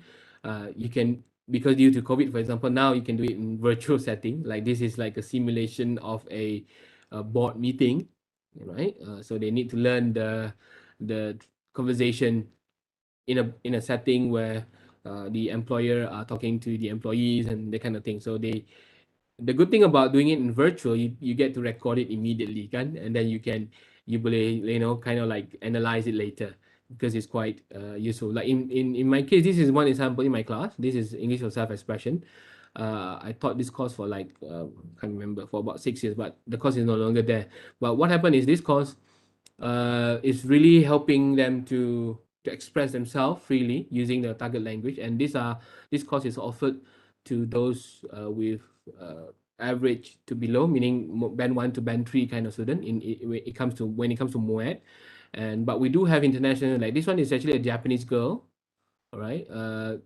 I think the IELTS was about 5.5 kind of thing. So what happened is, when they're doing this kind of role playing, dramatization, they get to feel in that context, and then they get to use the language according to that context, right? Of course, it's up to their creativity. So you give a bit more flexibility in the way they want to express themselves. But role playing has been there for. I'm sure you have done this many times as well in your classroom.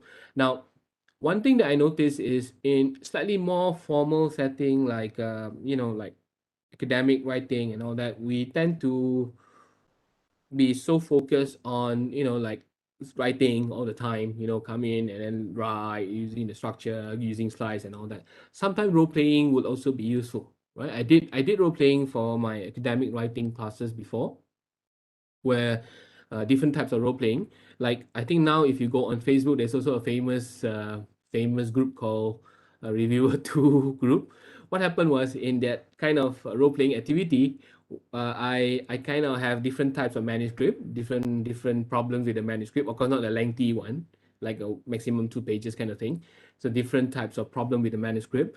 So they have different role to play. One will be reviewer 1, the other one will be reviewer 2, and then the other one will be the editor, for example. But they will have cue cards, like on what to look at. Like the reviewer 2 will be focusing on this one, and then the reviewer 1 will be focusing on that one. And then they have to, kind of simulate or do the role play, arguing about all these manuscripts. So different group will have different sets, and then we learn how to improve the manuscript in terms of the academic writing kind of context and all that. So it doesn't mean that just because it's academic writing, you can't do role playing. You can still do that. But if you want to inject more fun, of course, you can create different crazy setting or role. And sometimes they learn through this process, because they don't learn just memorizing the structure or the mechanics of academic writing. I mean, you can try this.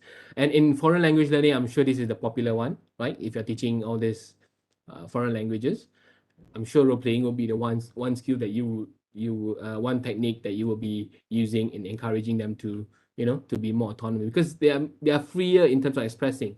You may give them some clues or some keywords, but it's more flexible, right? It's not like just reading the script. Right? Even though if you're doing it virtually, like in this case, some of them could be reading script, right? But at least they make an effort to simulate a discussion or a setting. Okay.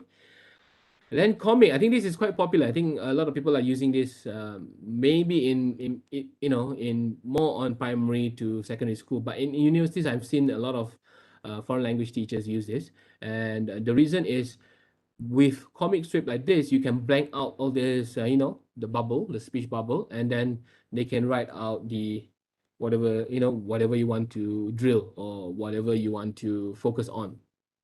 Again, you can see how drill can be done, but in a more contextualized manner rather than in isolation. So last time, maybe you just ask them to memorize the words.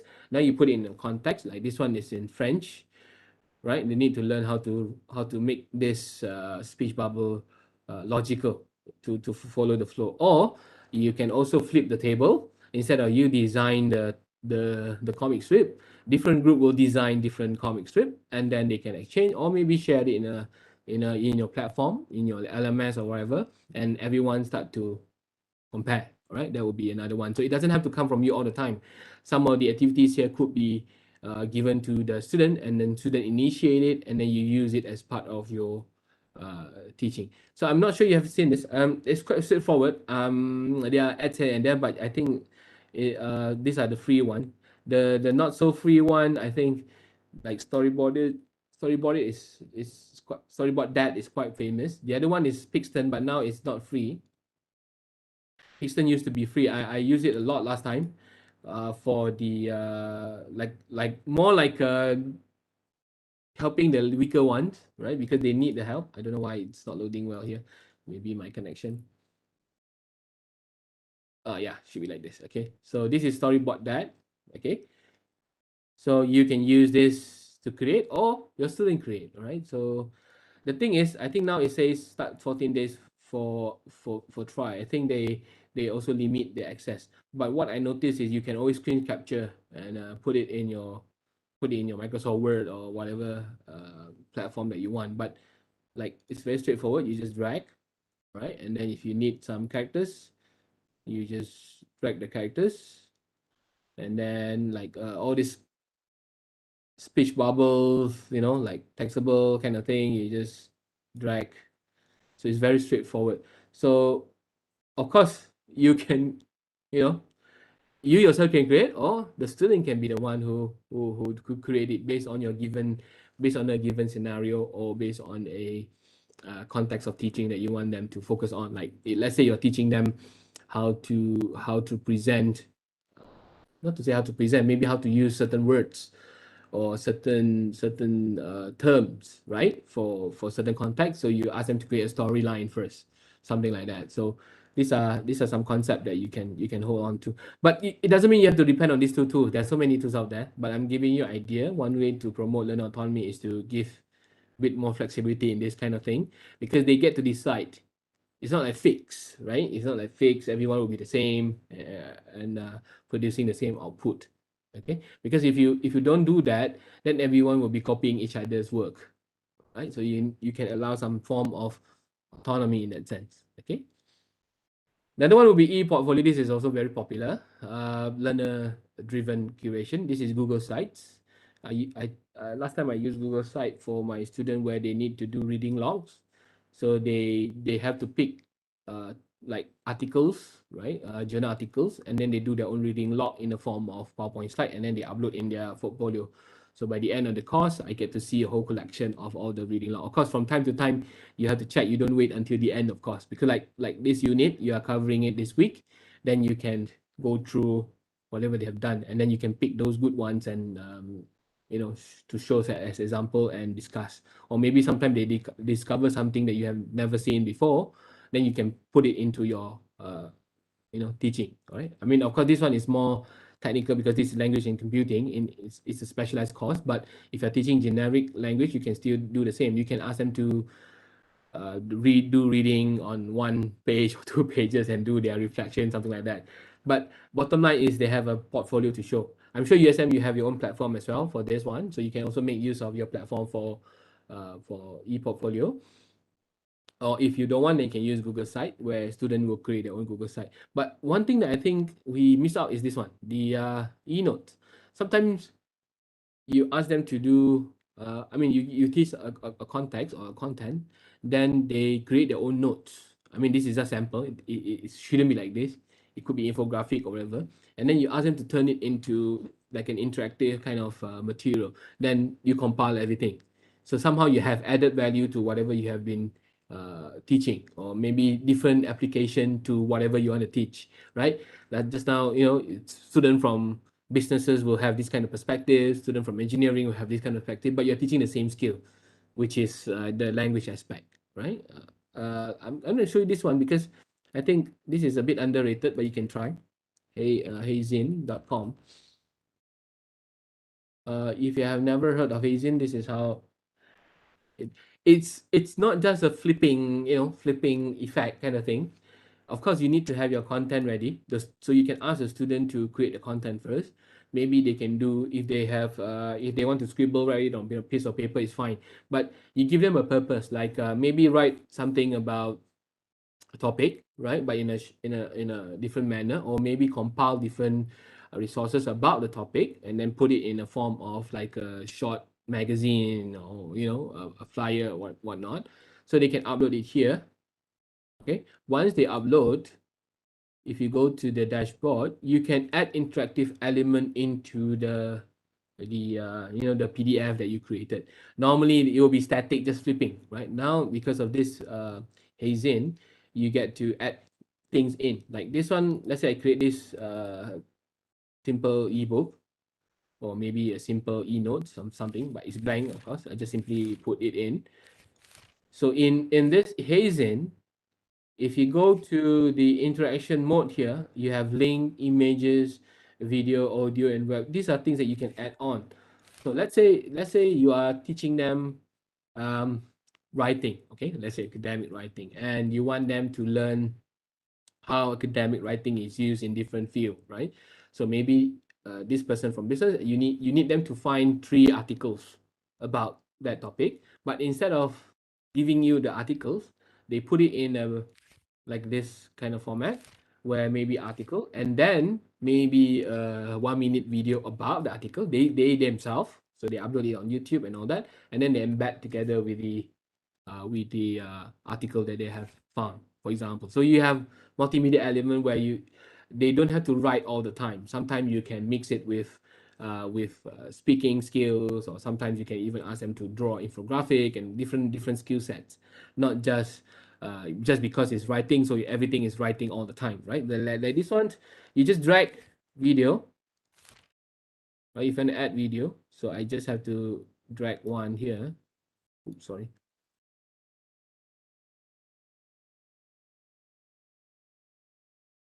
Oh, okay. Oh yeah, so I have to click it and then I just draw the part. Let's say this part, maybe somewhere here, or maybe somewhere here, empty space, and then I find the video link and then I put it in. All right, let me see if I can find any, maybe any video that you think you want them to embed. Okay, so just put a link here. Let's say they create their 1 minute video done, but they upload it on YouTube, and then they just insert it. Then they have the video here. Let's say this is my video. So when they add it here and click stop editing, so the book will have the so-called the interactive book will have the video done. So you have side by side, maybe article and then 1 minute video on the article, you know. So they get different chance of expressing themselves on one specific skill that you want to focus on. Let's say writing, for example. So they don't get that kind of board instruction, you know, right? All this kind of formatting and all that. I mean, this is just a sample. So you can also embed audio if they don't like expressing themselves, showing their face, then they can just click audio. So they just put the sign where they want to put the audio. So the audio will be played. It could be like a podcast thingy or whatever. So they just upload the MP3 file library. So you can just upload the recorded MP3. Or if they upload it to SoundCloud or whatever, just give the link here. So you can also embed audio. And then you have images, of course, the common one, and then interactive web. I think the embed one is the one where I really love when it comes to Hazin. So let's say you want students to also use other tools and you want them to embed within the same, you know, like magazine or what they call it, like this one. Like this is a form. So I can just click web, right? I can just drag, and then I just have to put the HTML iframe code or the code that I copied from the tools like Google Form and whatnot. So I just get the code, I put it in, and the interactive element becomes interactive and not just static in the PDF. Like if I stop editing now, I go to that page, I will get the form here. This is just a sample, you know. So student can also embed, like they can create after they created the reading and feedback, and then they can also create quizzes, you know, for the friends to try, or even you can create this kind of content. So it doesn't have to be static PDF with flipping only. It can be with interactive element like this one. So Hazin is quite underrated, I think. It's free, no ads, just that they put the name here at the side, but I think it's not really intrusive. It's quite okay to be at the side here because it's not like on top of the thing. And if you don't like the title to be shown, you can just turn it off and then it'll be clean at the back. But there are other controls that you can try here. Okay, so you might want to consider this as part of your assessment, maybe. So instead of just producing it like a font trial, like I said, Microsoft Word kind of thing, so you ask them to convert it into like an interactive format. And when they see this kind of format, they get excited to share as well.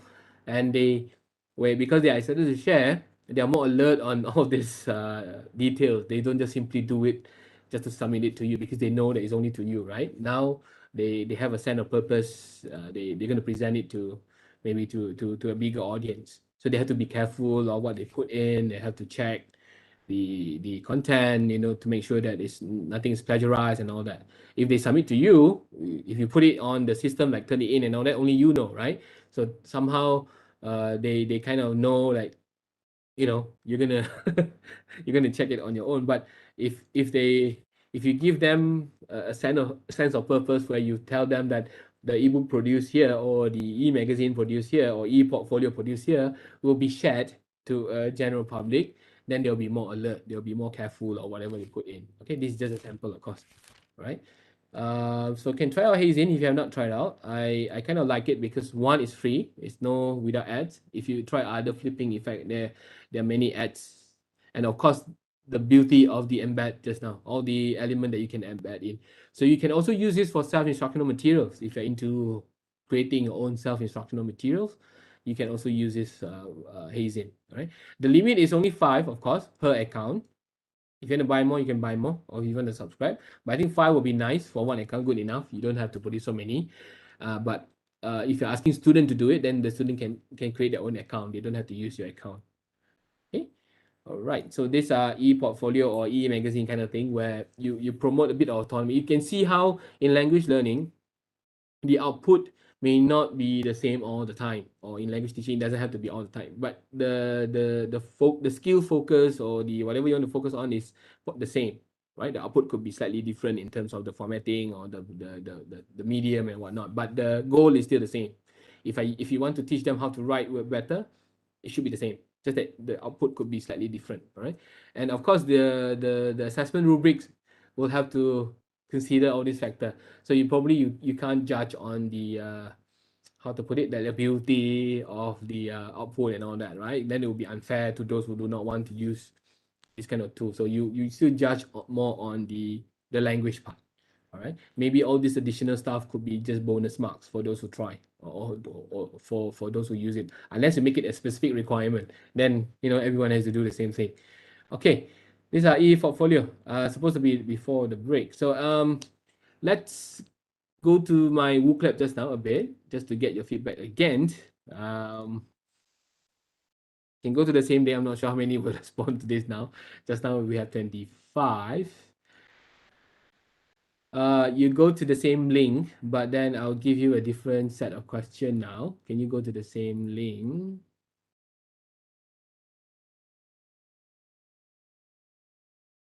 Yeah, just a quick one. I want to hear from you on how do you motivate your student to be creative, especially in the context of language teaching and learning. For those of you who are not in language teaching and learning, you can share it based on your views, or for your subject, or for your courses. All right. So how do you motivate them to be creative? Or you don't need them to be creative. You can write it there as well if you have any opinion on this. So let's hear from you again. Same thing. Same link just now. wooclap.com CDAE. Same link, but different question now. Right. Just now was on the. Let me just hide first. Okay. Just now was on the different question on the differences, right?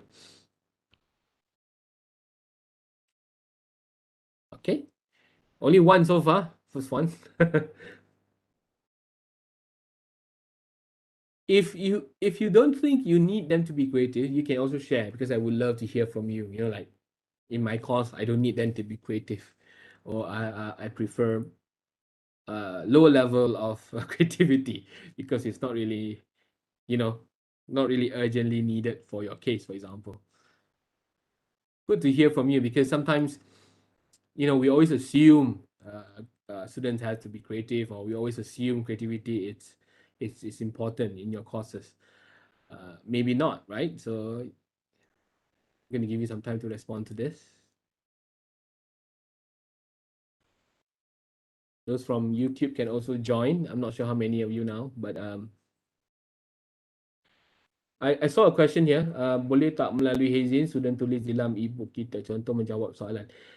If you want student to jawab soalan to your Hazing just now, can. Meaning your soalan tu you buat dalam Google Form that I show you just now. then you copy the Google Form punya embed code, letak dalam your Hazin. So bila you bagi link to your ebook, student will be able to jawab soalan you dalam Google Form tu. If you don't want to use Google Form, you can embed like quizzes, apa lagi, Kahoot and all that. But I think Google Form is the easiest lah, because soalan tu you can just add on to the Hazin. Okay, I hope I answered that. Because Hazin allows you to embed. So after they finish reading your content, you can always have a quiz at the end. So, and the quiz is logged to your form. You don't have to worry about losing the losing the feedback, because it's it will go to your Google Form anyway, right, to your Google account. Let me just show you, for example,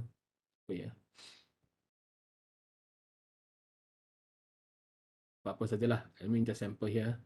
Okay, let's say quiz one. Sambil-sambil you jawab this soalan while you are answering this question, since there's a question on this. Let's say you create a quiz here, right? And I go to Hazin just now. Hazin. You tanyalah soalan, contohnya, okay, MCQ 1, okay, then A, B, and then you add your question, everything, done. Okay. So you don't give the link, but in Hazin, let me just edit here. You go to send, right? Normally we will get the link, right? This is the link yang kita bagi to student. But in this case, you don't have to give the link. You copy the embed code ni. Go to this embed code, copy this embed HTML, and then you go to your Hazin. Go to the page that you want to, contohlah this page. So just click web. Just drag. I have it. Oh, I have it here already. I have it here already. Better remove first.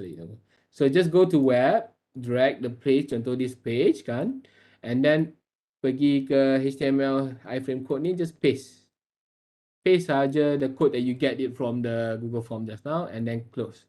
Then your Google Form akan keluar kat sini. So you can letaklah mana-mana page you like, meaning student will be able to answer this. Contoh kalau I stop editing, you can see that I can answer my question here. Sama lah macam your student answer. Okay. So I think this is good for self-instruction material, because normally you will click the link and then go somewhere else, right? This one, you can embed all these quizzes, question. Kalau you want to ask box type open-ended question, and then you can just use the box type. You can even embed Padlet. Let me just show you some sample ya. Since ada yang berminat ni. But it's also good for language teaching. Mana tadi? Like this one. You can also embed any tools yang is easy for you to capture the answer. Contoh, I have boxes here, right?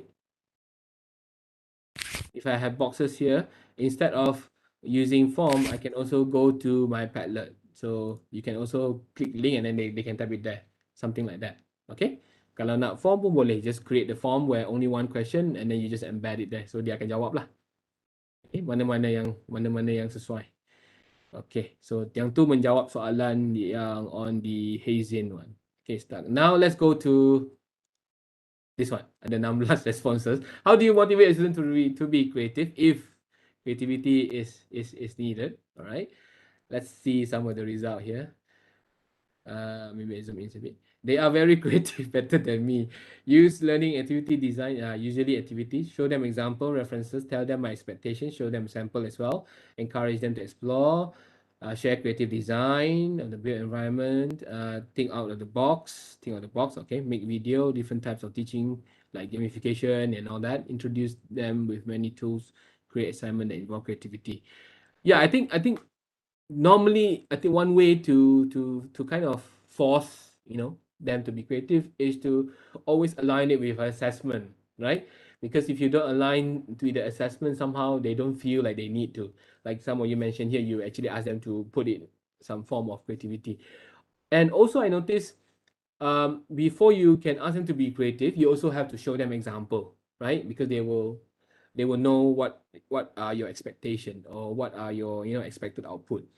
Yeah, I mean, you kind of get that in terms of modeling, in terms of giving guidance or scaffolding, and also align it with the assessment. I think the driver in a lot of language learning classroom is always the assessment bit, right? Because we have to rely on that to motivate our student. But normally the proactive one will keep on doing it, but the less proficient one will be the one that we need to knock further, right? I mean, help them to reach out to us and all that. Okay, let's say talking about the talking about guiding them, providing feedback and all that, so that they can push further. This thing I think in the language learning we call it ni consciousness raising, right?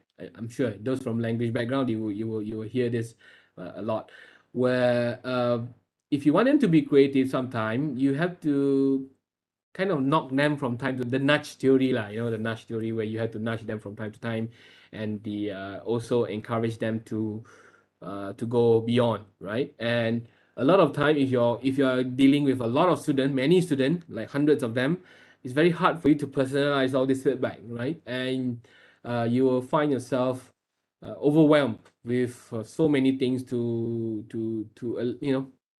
tell them, so many feedback to give and all that. You may not have time to do that. Okay, so one way is to using all this interactive chatbot, virtual assistant, language learning mobile apps. If you have found some which is useful, this is similar to what I mentioned just now. Instaword, the 1 word per day, and tools for language editing and checking. What I mean here is, apart from you being the one telling them, these are the things that these are the requirements or the expectation and all that, you give them the tools, like one of you mentioned just now. You introduce them to all these tools, all this, whatever tools they can use, so that they themselves, when they're doing the task, they are, being alerted on all this language usage, right? It doesn't have to be from you all the time. Okay, of course the first one, it's still in its infancy, in a way, because not so high tech yet. But I think the virtual assistant are getting better and better, like Apple Siri, and even Android, Google Assistant. If you talk to this virtual assistant, it does feel like you're talking to uh, to a human in a way, right? But the only problem is, it targets main languages. Some languages, may not be available, so you don't get the same kind of experience. But I think English is not so bad now. I noticed, because when you talk, they tend to give proper feedback, so you get to practice as well when it comes to language learning. All right, so these are some of the tools. One is real-time scaffolding to raise awareness. You need this because you are not there with them all the time, right? And one that I noticed is this Andy English chatbot. I experimented on this on secondary school student. I mean, teachers especially find it useful because they don't have to inform the student all the time. So if you go to ND English Board, I'm not sure if it's paid now. When I experimented on it, it's still free. But I heard lately they are charging. Let's see. But it should be free. Maybe certain usage they will block. But you can go to ND chatbot. This is for those teaching English, or maybe you're not teaching English, but you want them to practice. This is the app. You can go to App Store or Google Play. So what happened is, once you install, apart from you can talk to ND, the robot, you can also set notification where Andy will be the busybody type who will tell you things about the language. it's like it's like you have a language mentor, like Andy will tell you the meaning of this word, or some idioms and whatnot. So it feels like your teaching assistant in a way. The student will not have to notch you all the time, right? Also, is telling student that they can find their own answers, right? Or they can learn how to ask better questions. Instead of keep on, sending WhatsApp to you, in the middle of the night, asking you this and that, they can learn how to ask question to chatbots, or even find other resources. So this is one that you can use. Can try it out for chatbot. Of course, there are also chatbot where you can customize. I'm doing some experiment on this as well, but you can try. Because this is still new. This thing is still quite new. You can design your own visual chatbots to give different feedback on certain contexts. Like, let's say you are teaching how to put it, speaking, all right, and then you want them to focus more on certain skills, what like negotiation maybe, or persuasion, things like that. So in using this visual builder, you can type in all this, interaction that you want, and then you can design your own chatbots in a way, right? But I have not fully, try on this, but I still see some limitation, and of course you need a large corpus, like you need to work together maybe, you need to compile all this responses and all that, put it in a large database and then upload it here. I mean, put it in here. Or else the feedback will be like the old, Eliza, where the feedback is the same all the time. Like, yes, no, I don't know, that kind of thing. I'm not sure what you're talking about. The very typical answers. So the larger the database, the better the chatbot. So you can try this. And it's not limited to language, by the way. Those of you who are not like, from language background for this session, you can also build it for other purposes, like giving certain feedback. Like I know some lecturers, they have this, they build their own Q&A chatbot where every semester, the beginning of semester, instead of student asking them, they put it on the Telegram. So if the student asks something like some FAQ thingy, like commonly asked question, frequently asked questions, so they use the chatbot to answer instead of the lecturer answer the question. The question, the chatbot will help them to answer. So this go by time. If you have more question or more database, of course your bot will be more intelligent in a way lah. You have more feedback. If you only input 10, then it will be only 10. You get what I mean? So it will not be that useful. Probably you need to work together to get a bigger database and all that. But this is the in thing now, in a way, right?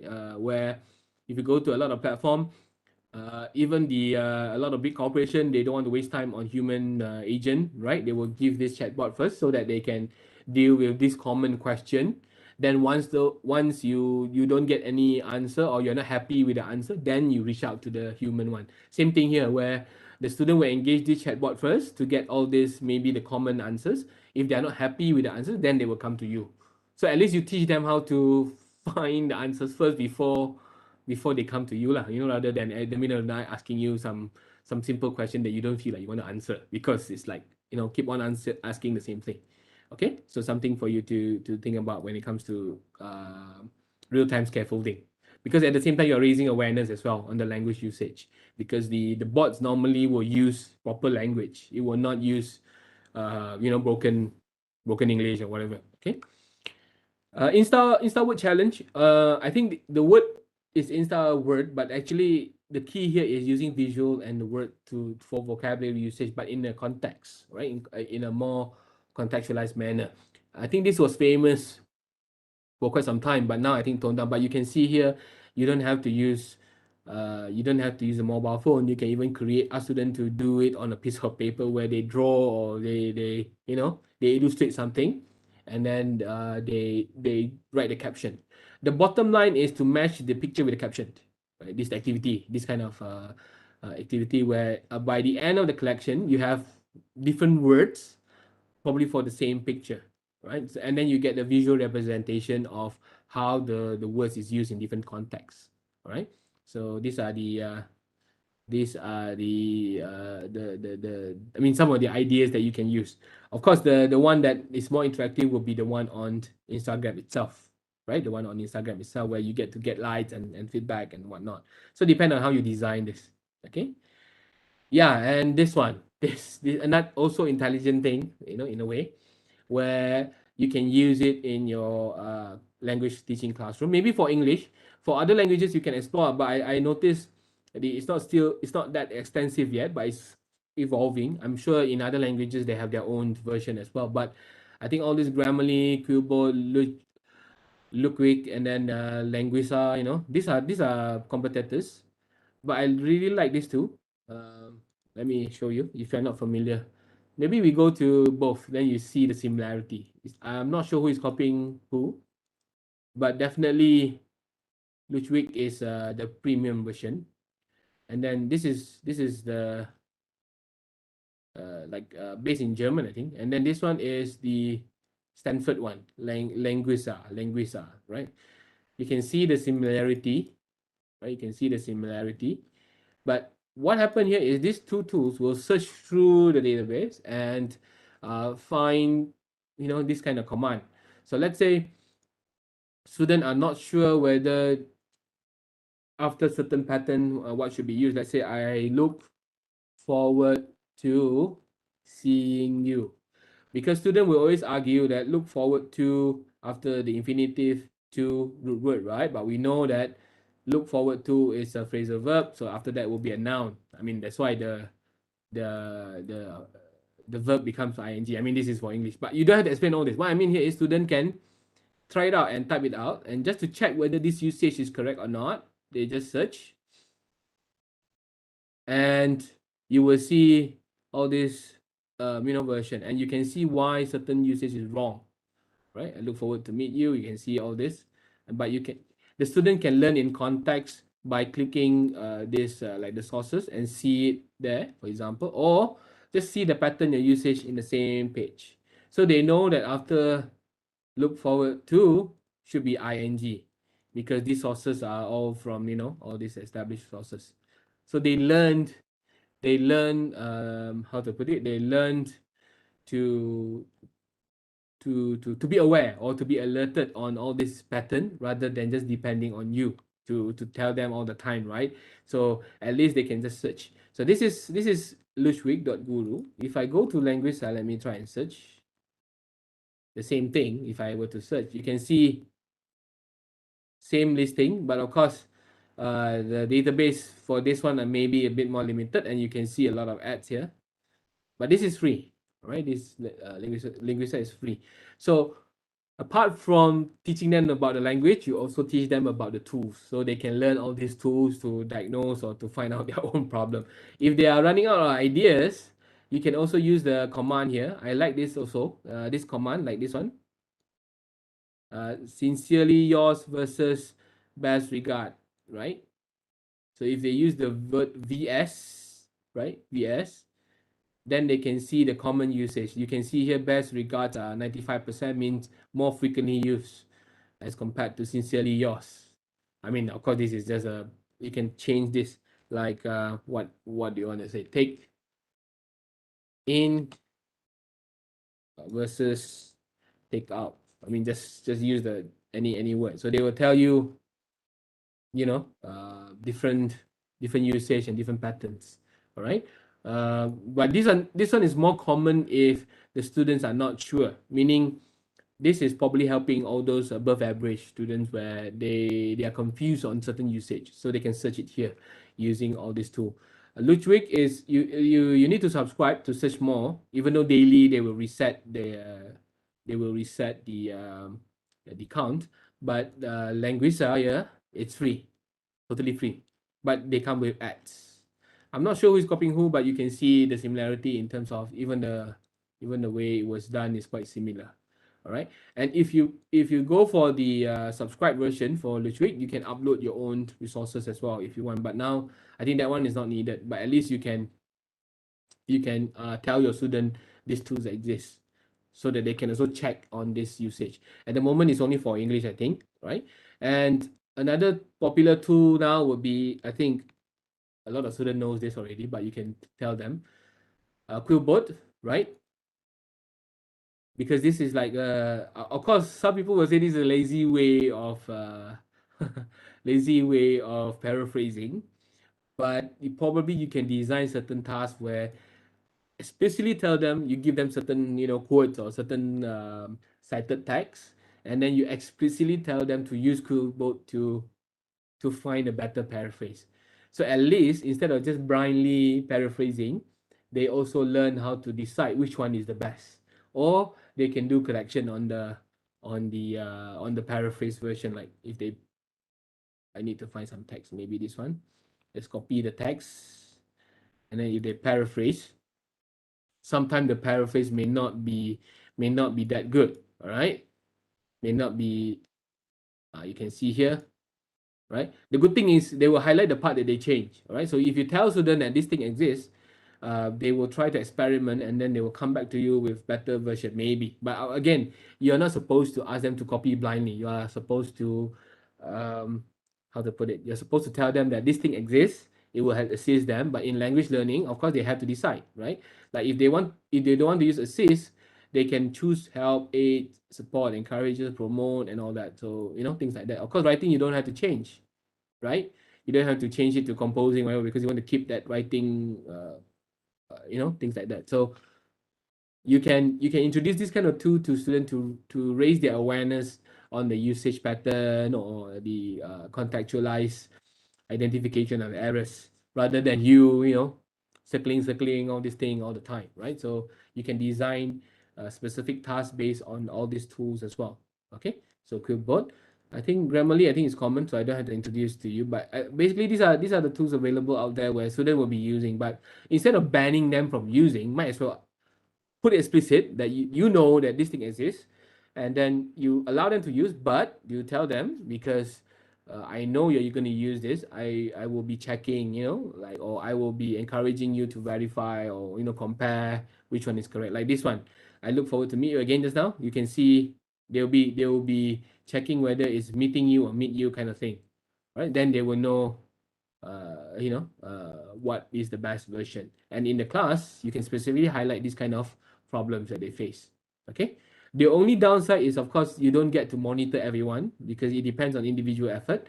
So it's not like you create apa ni Lush week and all that, and then you can capture everyone. No, it's really independent. So it depends on them to report to you, or maybe if you make it like a task, they can screenshot and put it in the report or something, or maybe submit to you for checking, that kind of measure. So it's up to you to design how to make sure that they can learn through the process, right? Because my belief is if we know that thing exists, the tool exists, and we ban them from using it, and we know that that tool is also useful in encouraging them to practice the use of language, then I think we are stopping them from being a 21st century learner. After all, in 21st century learner means you find different means of, multimodalities in terms of learning. It doesn't have to depend on one singular, a singular method of submitting or reaching a goal, right? So tell them it exists, and when they know that you know it exists, they'll be more careful. Yeah, just like turn it in, right? I mean, if you tell them that you're going to use it and all that, and they know that this thing is going to check, and then they'll be more alert. Like if you tell them that Kubo, all this, they know then they will be more careful, all right, in submitting the product. Okay, so I leave it to you to try on that one. Okay, fifth one, I think this is probably the final part of this whole long session of 4 hours. We have to minimize perceptual mismatch. If you notice, my 1 to 5 just now are taken from macro strategies. And in language learning, perceptual mismatches occurs a lot in how to put it, in the classroom or in the teaching and learning process. I don't know whether you realize when we are teaching in the class, if in person or face-to-face setting, all these all these perceptual mismatches are normally you don't really pay attention to it, or how to put it, you don't really notice it. But when it's virtual now, and when it's done on different virtual platform, because you get to record it and you get to listen back to it or watch it back, you start to realize this to be more glaring or more apparent. I'm not sure whether you notice it, because in the class, for example, when you say something, student may not understand, right? But then you just let it be, or you don't know that they don't understand, or maybe they pretend that they understand, that kind of issue. But when it's recorded and you do that kind of observation, or you do your own analysis, you realize, only half of my student actually understood whatever I conveyed just now, because you can see from maybe the interaction. Like now, if I were to do a test, right? Let's say I have 70 students. Imagine I have 70 students now, only 30 are responding. Then I'll be wondering what happened to the 30, which we don't really pay attention to in the normal in-person, because sometimes, that group, one person say something, and then that group somehow you forgot about them, things like that. But when it's virtual, you get to do more detailed analysis. So this is where we get the chance to see whether there's something wrong with us, or there's something wrong with the student-student interaction, peer interaction, or maybe they don't understand certain part, because the perceptual mismatches is where it doesn't match, right? So you can do reflective activities via video log. That's why students love sometimes your recorded video. They get to rewatch, they get to listen back to whatever you have mentioned. And then it also bridge the gap between teacher input versus learner intake. You give a lot of input, but then the intake may be less than 50%. You know, like in maybe in this session as well, right? I can be giving a lot of input, but maybe you take in only some. But it's nothing wrong, by the way. Meaning to say, we shouldn't be expecting 100% of whatever we provide will be taken in 100%. You get what I mean? It sometimes will go lower, sometimes it will go higher even, because some students will go beyond. Like when I say certain tools now, some of you may be searching, oh, okay, this, they go beyond what you have said.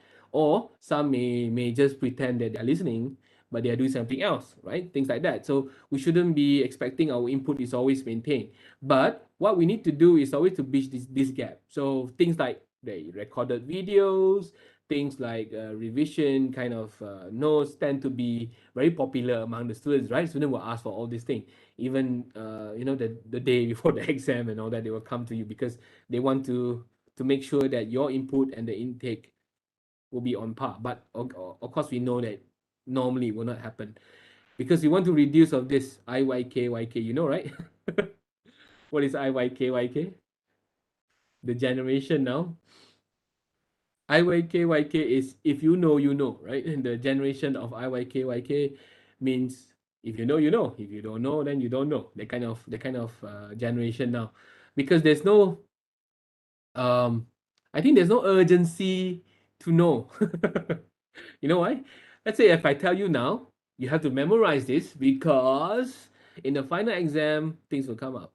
I'm sure nobody will even pay attention to whatever you say. They will listen to it or they will rewatch it 24 hours before the exam because they know that it's going to be later, right? There's no urgency to know.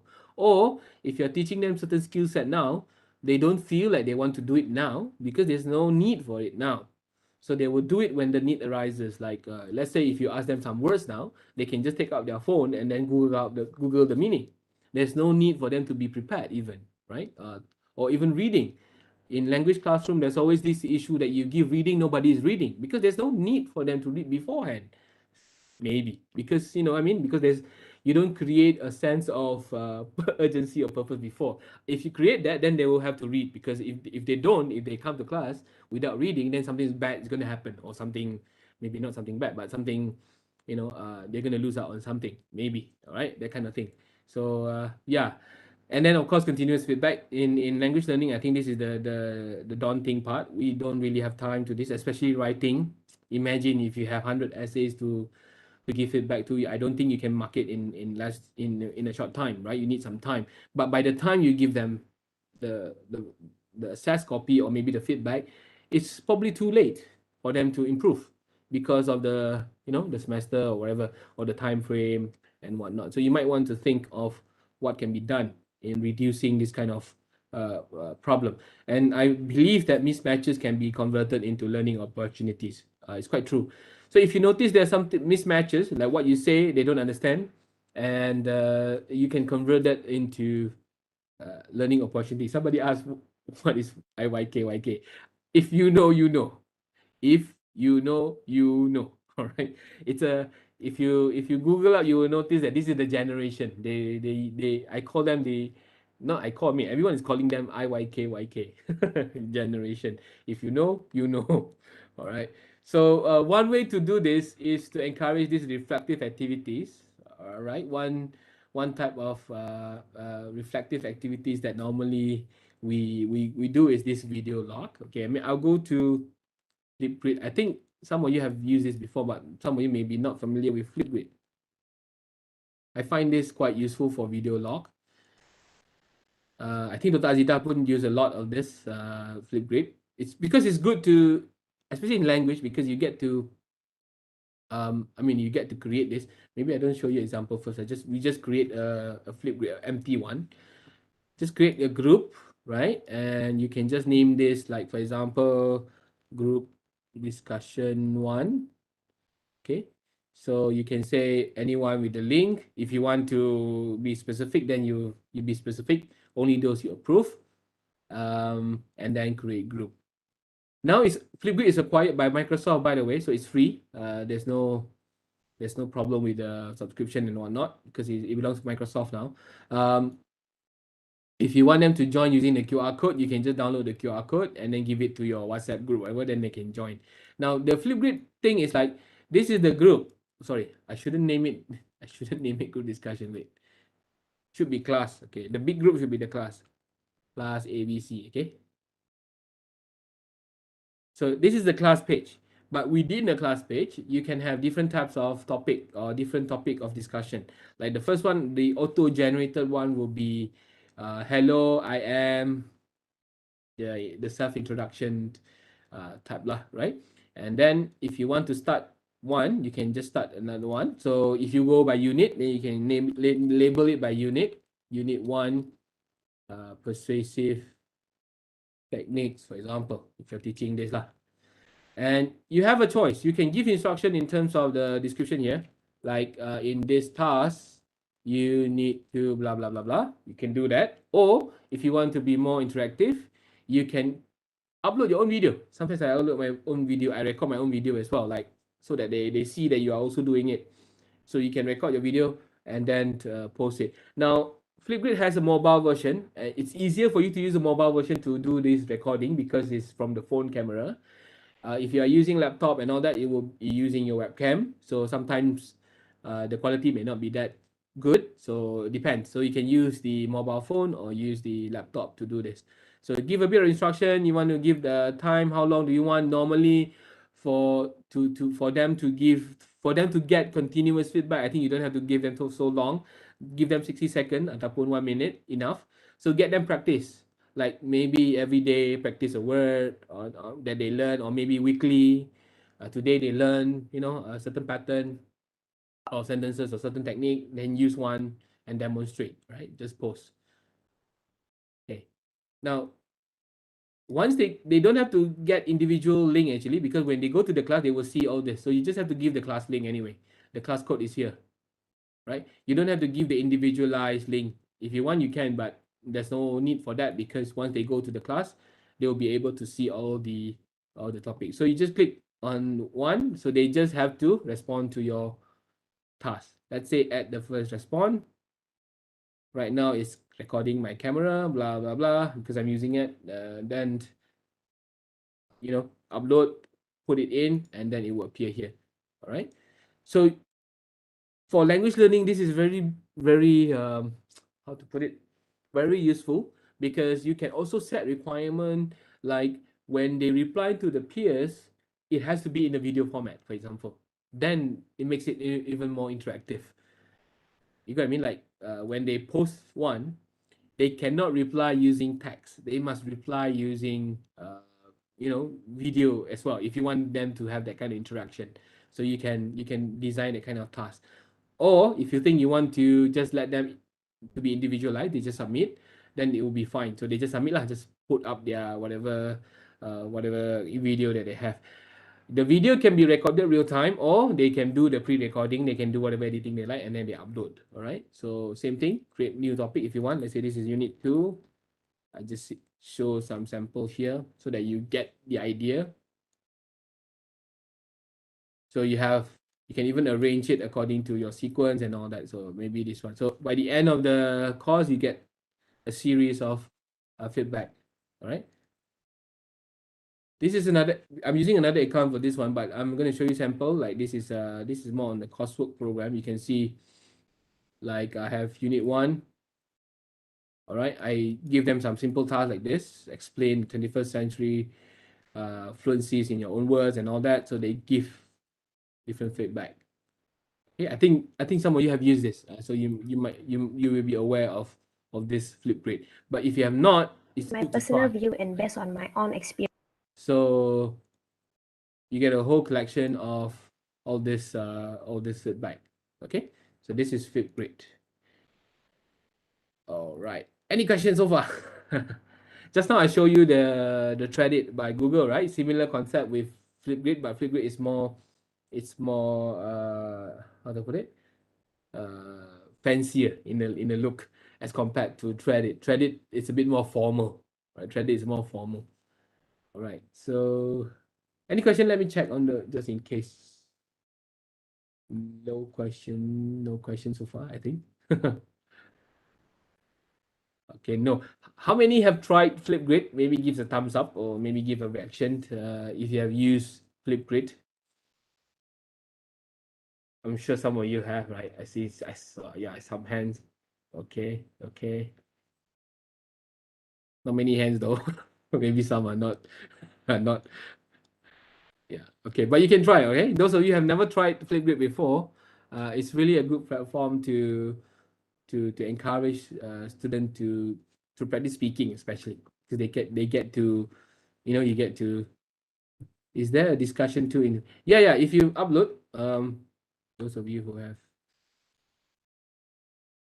if you upload it online just now, where was it just now? They can discuss.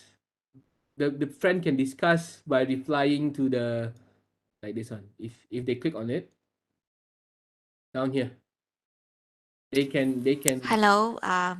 they can put a public text, or again they click on this one, they can record a video comment. Of course, it depends on your setting. If you don't allow it, then it will not appear, but by default it's allowed. So like I told you just now, if you don't want it to be text based, they can just quickly record a video comment, and then the comment will appear down there. So it happens like a discussion as well. Okay, can be used for discussion as well. But I think most of the time it's more like an individual submission, like a video log, sample or how they use certain words and all that. So these are quite common. But if you want it to be discussion, it can be done because it has this public text. So like I commented on some, for example, here you can see some comment here, but this is from other partner or lecturer, but you can see the comment is shown. Let me see mine. Yep. And then from the comment, you get to see whether they're discussing or not. Like this one, you get to see the discussion in text format. Greetings to all. In my Okay, but again, it depends on your requirement. Like in this case, because it's an individual submission, you can see that not many peers are interacting because there's no need for it. This is more like a individual submission. But if you turn it into a discussion question or a discussion mode, then it can be a discussion mode as well. I think for language learning, Flipgrid is quite useful, and it comes with an app version, and students tend to be more how to put it, creative in using all these filters and all that. Right? Okay. Any other question, just in case? I'm sure. I mean, this is popular. I just put it here so that the reason why I put it here is from the feedback given by the student, because you're gathering all this feedback. If you actually spend time going through them, because it's only 60 seconds, or maybe you can set it to 30 seconds if you're on the test, it tells you what are their views on the concept or on the terms that you introduce or on the skills that you introduce. Then you can identify the mismatch. Because if you don't do that, we're going to be in a vacuum, right? We don't know, right?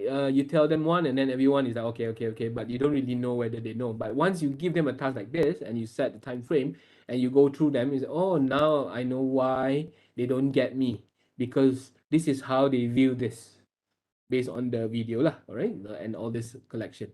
So I think having this kind of video log, video feedback, it allows you to do some diagnostic tests on this mismatches that might occur in your classes. You don't have to do it all the time, of course. You can do it like a weekly or maybe monthly, or maybe monthly is a bit too long. Maybe after every 2 weeks or every end of a unit or something like that. At least you get some feedback, or else you will assume that they know, right? Or even if you don't have time, let's say if you gather all this and then you only view it towards the end, at least it gives you a feedback on the course experience, right? Like when you get the final outcome, you notice that a lot of them are not doing well, right? And then when you look back and all this thing that you gathered from the weekly log and all that, you're like, oh, no wonder, because the problem started off in week 4. So the next cycle, when you do it in the next semester, you will know what to focus on starting from week 4. Maybe the content in week 4 should be improved. These are the continuous improvement that we can do based on the collected feedback. If you don't do this, then you will never know, right? Okay. Another one will be Parlay. I think this is, maybe you don't have to use it quite extensively, but I just introduced it to you. I normally use their template in a way. I don't really use the full platform because the full platform can be a bit intimidating to the student. But I use their template ideas because they come up with good templates that you can kind of guide you in designing your task. Like this one, I'm going to show you here now. Okay, so this is Parlay. The how to put it? The name is Parlay, but the domain is parleyideas.com. If you go to parley.com, will be another thing. It will be a totally different stuff. So, but if you go to Parley Ideas, it looks like this, and you can see you have teachers and then you have students. So, of course, you're going to sign up as teachers, and then once you log in, you can create the discussion and everything, and then you give the code to your students, so student can join your Parley Ideas. Let me just quickly show you how it looks like. There are many ways to do this. If your students are okay in terms of the connection, you can fully use it. If your students are not so okay in terms of the network coverage and all that, you can still use some of the ideas inside and do it manually. I mean, do it manually in the sense you can use your other platform, like whatever you're comfortable with, like Telegram, WhatsApp, or even WebEx, things, just to get some ideas from the Parley platform. But if you can use the platform, that would be good because it comes with a peer evaluation or peer assessment kind of feature that you can assign it to your students. I'm gonna load this. I'm not sure why it's still loading. Wait, let me just try to log in for you.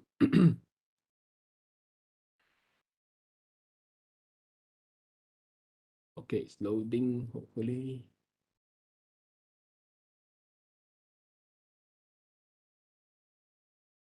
Yeah, this is the challenge about using this. So I told you, even in my case, the Parley Ideas, I tend to use the template more than the tool itself. But somehow, if you have students doing asynchronously, it's okay because they do it at their own time. Like this is a sample. You can create a new course if you want to. I have some sample here that I did. This account is for the sample. Like this one, if I go to class 1,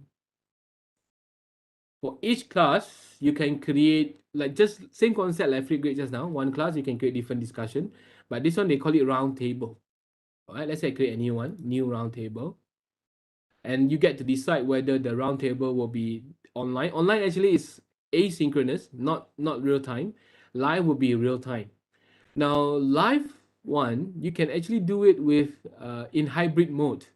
Let's say you have half of the class with you in the class, another half online, then you can use this live feature because you can project the round table on live. Those students who are with you, right in front of you, they can participate like verbally, or if they can use their device on their phone, they can also give feedback, but they are there with you, and then those virtual will be there on the virtual mode.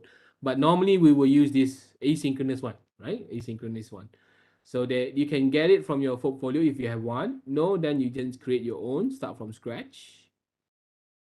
This is what I like about Parley. This thing, this is what I call a template, because it comes with wonderful templates. Like if under template here, you have the Parley template, you have think, pair, share, you have the jigsaw method, spatial reflection, and all that. Let's say you're teaching argumentative essay, you want to prep them, so just click argumentative essay prep. Okay, then it comes with like a guidance for you, like a template for you to use, right?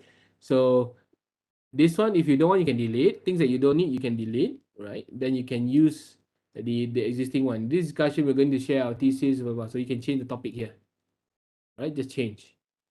So topic on the use of what plastics, for example, blah blah blah. Then you can change according to your needs for your class, right? And then part 1, thesis statement. So this is what you need to do. Part 2, supporting statement. Again, this is like a language teaching kind of template. And if you want to give them bonus, you can give them the bonus kind of guideline. If you don't want, you can delete. And then if you allow peer feedback, then you need them to activate the peer feedback, because in Parley, once you set up this, once you key in everything, then save and close, you can also decide peer feedback, whether you want it on or off. You can see here when I click peer feedback, you can turn it off if you don't want to. You can turn it on if you want to. These are all the templates given. If you don't like any of this, you can type your own question. Like you can even give instruction if you want to. Evaluate your peers' idea in terms of ABC. Let's say in a scale of 1 to 5. You can set your own whatever criteria you like. Okay, just add. And then you turn it on. All right. So what happens is when the students come in, when they get the task, they will be able to evaluate the friend's submission, right? If you want to allow it. Another one will be the rubrics. This is also quite nice. They have the prefix rubrics here. So if you want it to be assessment based, meaning it may not be graded. You know, it could be non-graded, but you tell student that you're gonna give some scores. Then you can set the criteria here. You can see here critical thinking, communication skill, collaboration. If you don't want, then you just untick. Then you can say quality argument, expressive, or you can create your own point depending on how you like it. You can see here all done for you. All right, save. Last one will be anonymity. So if you want them to be reviewed, then click no. If you want them to be anonymous, then click yes. I normally say no because you want to know who, and when the student know who, they tend to be more alert of a how to put it, on the feedback, so that they don't how to put it they don't play with the interaction, right? You know what I mean? Because when they're anonymous, they tend to be more daring in using certain feedback. But if you put it no, then of course you have to tell them why lah, right? Tell them why that you are introducing this, and then they'll give their feedback. So once done, all you have to do is just invite your students. So they just give this code to your student, or you give them the link. The student will copy the link and come just like you use Kahoot and all that. So they will come to this task and they will add their responses. Okay, so maybe once, I'm not sure whether you can see subsample. Sample is like this. You can see here, this is the feedback. If I click on assessment, I can give my assessment score, right? It's already here. So I can just give my score. So in a way, it helps you to structure the evaluation or the formative assessment part so that it's easier for you to monitor. And then of course, student will come in and then learn how to comment. These are all guidance on what to comment or what to give feedback to the peers. Okay. Oh yeah, some of you have to leave for class, is okay. No worries if you need to leave for your classes. But I think I have about 1 hour to go, but more on the tool part. I mean, more on the last part already. I'm towards the last part already. Any question about this? Just in case you are, maybe you're interested on using this. If you want to try the live one is like they have a stage format. Later on you can try. This one is like a stage. Right now I don't have anyone. So what happened is if all your students are in, you will have all your students' name listed here, and then you can see here this is like a stage. So maybe it's on the slide here like this. Yeah, like this. Oops. You can see all these students, right? So if I tap on them, they will be given a chance to speak. It's like you pass the baton or pass the mic to the student will start talking. And you can also do this kind of Socratic seminar where you assign who talk to who, and then share feedback. So they can talk to each other, through the platform as well. They don't have to wait for you to allow them to speak to everyone. They can talk to each other. And then once they're ready, you pick one, and then maybe the person present for the whole class. For the group, but to the whole class. Okay, so Pali is quite, I think, getting better these days. They started out quite bad, to be honest. The platform started off quite bad, but now they're getting better. And I hope they can solve this connection issue when it comes to all this live interaction, because when I tested out the live version, normally student will complain that they drop off from the line and all that, so drop out from the whole conversation and all that. So these are some issues. That's why I said in my case, I use more on the asynchronous part. But same concept where you can use it for this discussion format, but it doesn't have to be real time, right? It doesn't have to be real time. Okay, so those who are interested can go and discover further on Pali ideas. In case you want to, to try it out. And I find it useful because of the assessment bit and also the peer feedback. Again, you get to identify the mismatches, right? Suddenly this person is talking a very good point, but all the peers don't get it, right? And all the peers rated very low, rated this person very low, or all the peers say something different. Then you will know something wrong with the whole conversation or with the whole idea. Okay. Another common way, I think a lot of you are using this already, so I will not go into detail. But another common way to identify the mismatches with is always to use quizzes, right? You need to use, not to say you need, but occasionally you will do quizzes just to test whether they get what you are talking about, or you kind of diagnose what are the main problem that they're facing. This is Genially. I'm sure you have been hearing it Genially for so many times, but in case you have never heard of it, you can explore Genially. So within Genially, there are a lot of this kind of game type where you can use it to diagnose or to test out the mismatches, all right, to find out the mismatches. But my personal favorite is quizzes, not as a competition and whatnot, more on the diagnostic part, because once you do the live quizzes with the students, you get to know which one they have the most problem in, right? Like this one, if this question, all of them do not know how to get the answer, then I would know that they have problems in that area, right? And in my teaching, I will be able to focus on that particular, maybe that particular element in my content or in my design of the activities or lessons. I will know where to focus. So also quizzes, because they come with the analytics and you get to get the report. I'm not sure if you're familiar with this one. I'm sure some of you have used it, but for the benefit of those who have never heard of quizzes, maybe you have heard of Kahoot, but quizzes is also quite powerful.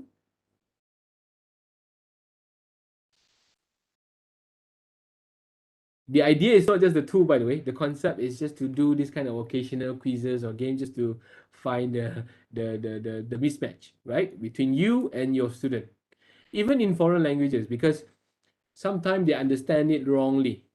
You tell them A, but then they perceive it as B, right? And then you assume they know it's A until the end of the semester. Then you realize, oh no, right? It's wrong, or that kind of thing. So if you don't do occasional quizzes like this, then it will not be timely, right? Of course, you can do it in a test format, but sometimes test is a bit high stake, so you don't get the casual feedback. So like report here in quizzes. Now you can do like or whatever you want here. This is a sample. What else here? Like any report here. Okay, maybe this one. So you get to see the accuracy. So let's say I do this quiz, and then the accuracy is 61, even though it's only 5 questions. Then I'll be worried because this is a very small group, and half of them, almost half of them, almost half of my questions are not really, they cannot really answer it. So I get to see the diagnostic element as well. Then I will know like question one, something wrong, or which question is causing problem to the student, that kind of thing. So the reporting, this kind of thing does not exist before this, right? If like 20, 30 years ago, you have to do the manual counting or manual quizzes, and then you do your own tabulation, you do your own analysis. But right now you have this kind of tool to do it for you quite spontaneously or quite real time, and then you can deal with the problem immediately with the students. Okay, right? I mean, these are all sample, and you can see like you can do many things. You can do flashcard and test the vocabulary and all that. Okay, all right. So I think the mismatch part. Any question? I'm done with the first 5. I mean, I'm done with all 5 of the concern. Just in case there are any question before we move on to the last part of this workshop on the emerging trend.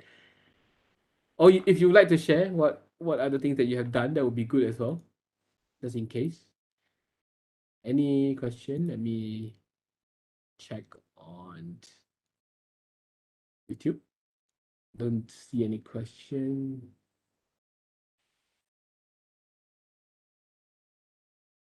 I can see that Pali's template suggests the deep learning. Yeah, Pali is meant for deeper discussion, but it really depends on how you implement it. So again, just now, if you just do it for a very superficial kind of discussion, then it will be superficial. But if you use it to guide you, to guide your learner to go deeper in terms of the language content, or maybe in terms of the skills, then you will go deeper. Really, but because of the asynchronous part, I think it's more on the speaking and writing, and but more towards writing, because students tend to write rather than using the voice. But if you make it specific for speaking, then it will be speaking, right? Any other question before we move to the last part? I know it's like hungry period already. It's quite close to lunchtime. No question, I assume. Okay. All right. Okay. Let's move on to the last part. Okay. Move on to the last part. This one. Okay. Other emerging trends. I'm sure you have heard of the implementation of Facebook Metaverse, right? I think this is going very fast now, surprisingly. Even though the concept has been there for quite some time. If you remember Second Life, some of you may have used Second Life before. How many of you heard Second Life? You can give a thumbs up. Maybe. How many of you are aware of this Second Life? This Second Life, universe or realm. It has been there, I think, for many for many years. But it's very like simulation based for games and all that. So, but in Second Life, you can create your own virtual world. It has been around for quite some time, but it didn't really kick it off because of the heavy inclination towards gaming. All right, but let me see if I can find some sample for you here. I mean, VR world and all that has been around for so many years, and the reason why it did not really kick off well because of the expensive devices that you need to be with this kind of environment last time. Now, somehow all these tools are getting how to put it, are getting cheaper, and then I think sooner, within the next maybe 5 to 10 years, it will be even more prevalent. So like Second Life, let me see. It's been there for quite some time. Like even universities in the world, last time they have their own university campus on Second Life. It feels like Sim, right? If you have played the same game, Sims, then you will know that the Second Life engine is widely used. In fact, Second Life engine, the generator engine, is also used in a lot of games. But then it didn't really kick off well because of the expensive, you need to have some expensive tool to really immerse into that world. If you're using the desktop version, like what we're seeing now, it's very plain, right? You just navigate and all that, just like you navigate through the Google Street View and all that. Nothing really fancy, right? But now, because of the metaverse by Facebook, right? This one, to me, it's actually the rebirth of Second Life. So now you can call it Third Life. The reason why it's called Second Life is like it's your second life in the virtual world. If you have watched Ready Player One, the movie, then you understand what I meant. It's like you have a virtual you in another dimension, in another life. That's why it's called Second Life. But it didn't really kick off well because of the implementation. But now, because of Facebook, they reintroduced this metaverse. You will see this trend coming on, and now they're allowing anyone to create any world inside metaverse. So if you have the opportunity, for those of you who are interested, you can just download the metaverse app, but you need the Oculus VR headgear or any supported headgear to really to really immerse into that world. But what happened is you can create your own world. Like you can create your own office, you can create your own house, and you can navigate through metaverse as if you are in the world with with many with different people, right? So this is the emerging trends. I think you can see. I don't know whether Facebook is going to be successful in reinventing Second Life, but I think they are showing the trend of where this thing is going to be popular again. All right, but right now it's still very virtual based, like very, you can see here, very cartoonish and all that. But soon they're gonna add another layer where it will be AR based, so you can mix the real reality and the real world and the virtual one, the augmented part, like the augmented. I think the augmented part would be the augmented part would be more interesting. The mixed reality would be more interesting, because I don't think you like to be in a world where everyone looks like cartoonish, right? You see like you're talking to cartoons and all that. If you have never heard of metaverse, just in case you are not aware of this development, I'm just gonna show you, but maybe. So, we're gonna have an astrophysicist in the family. Actually, I have to write this paper. Will you help me?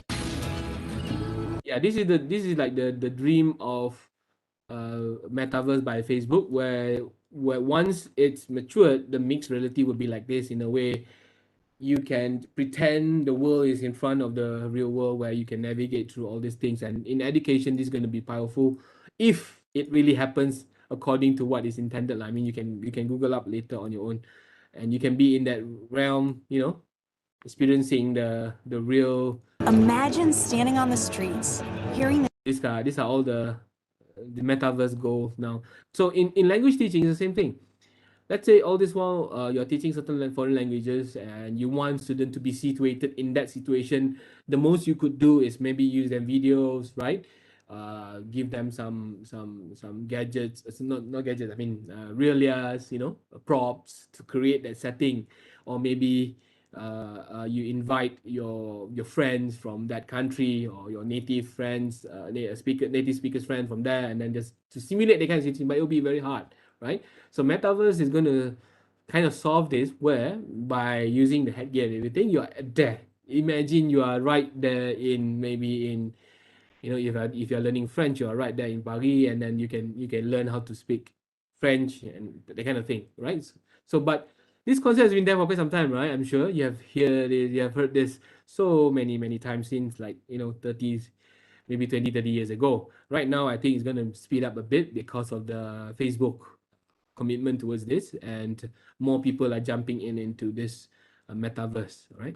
Do not be confused with sounds, visiting the do not be confused with the concept of multiverse, yeah, because I the other day I was sharing this in a session, and one of the participants said the multiverse. Don't be confused with the Marvel universe. The multiverse is another how to put it, it's another conception, right? This is metaverse, where it's like a virtual realm, right? You can see later on all this VR, AR is gonna be even more widespread. Even though now we are seeing it now, happening, but then sooner it will be even better. Okay, so that's one trend. The next trend will be, I think this is quite clear. It's happening already. More AI-driven intelligent tutors to provide accurate formative feedback and real-time scaffolding. I'm not sure are you aware of this virtual writing tutor? They distribute it for free for now. What happened is, when you type your essay, when you try to type your writing, it will give you suggestion, much like Grammarly, but this is really geared towards writing. Or now you have more tools to help teachers or help language educators to mark essays, because that is the daunting part, right? You don't have time to read all this how to put it, all these scripts and all that, and you cannot give timely feedback. So emerging trends now will be all these intelligent tutors to help you to do the first step of evaluating. Then you come in and you see the another layer of evaluation, or another layer of assessment, because you cannot guarantee that the AI will be that accurate yet at the moment, but I think sooner it will be even better. Just like Google Translation now, right? If you imagine, if you have experienced Google Translation maybe 20 years ago, you'll see how lousy the translation is. Now the translation is pretty accurate. Even when you test from from English to Malay even, the Malay version is quite accurate now. I think because they make use of the established databases. Like for the Malay corpus, they use the DBP one now. Google actually grabbed it from DBP, you know, the Pusat Rujukan. I mean, they have this own corpus, so it's more accurate. Not that Indonesian-ish like before this, right?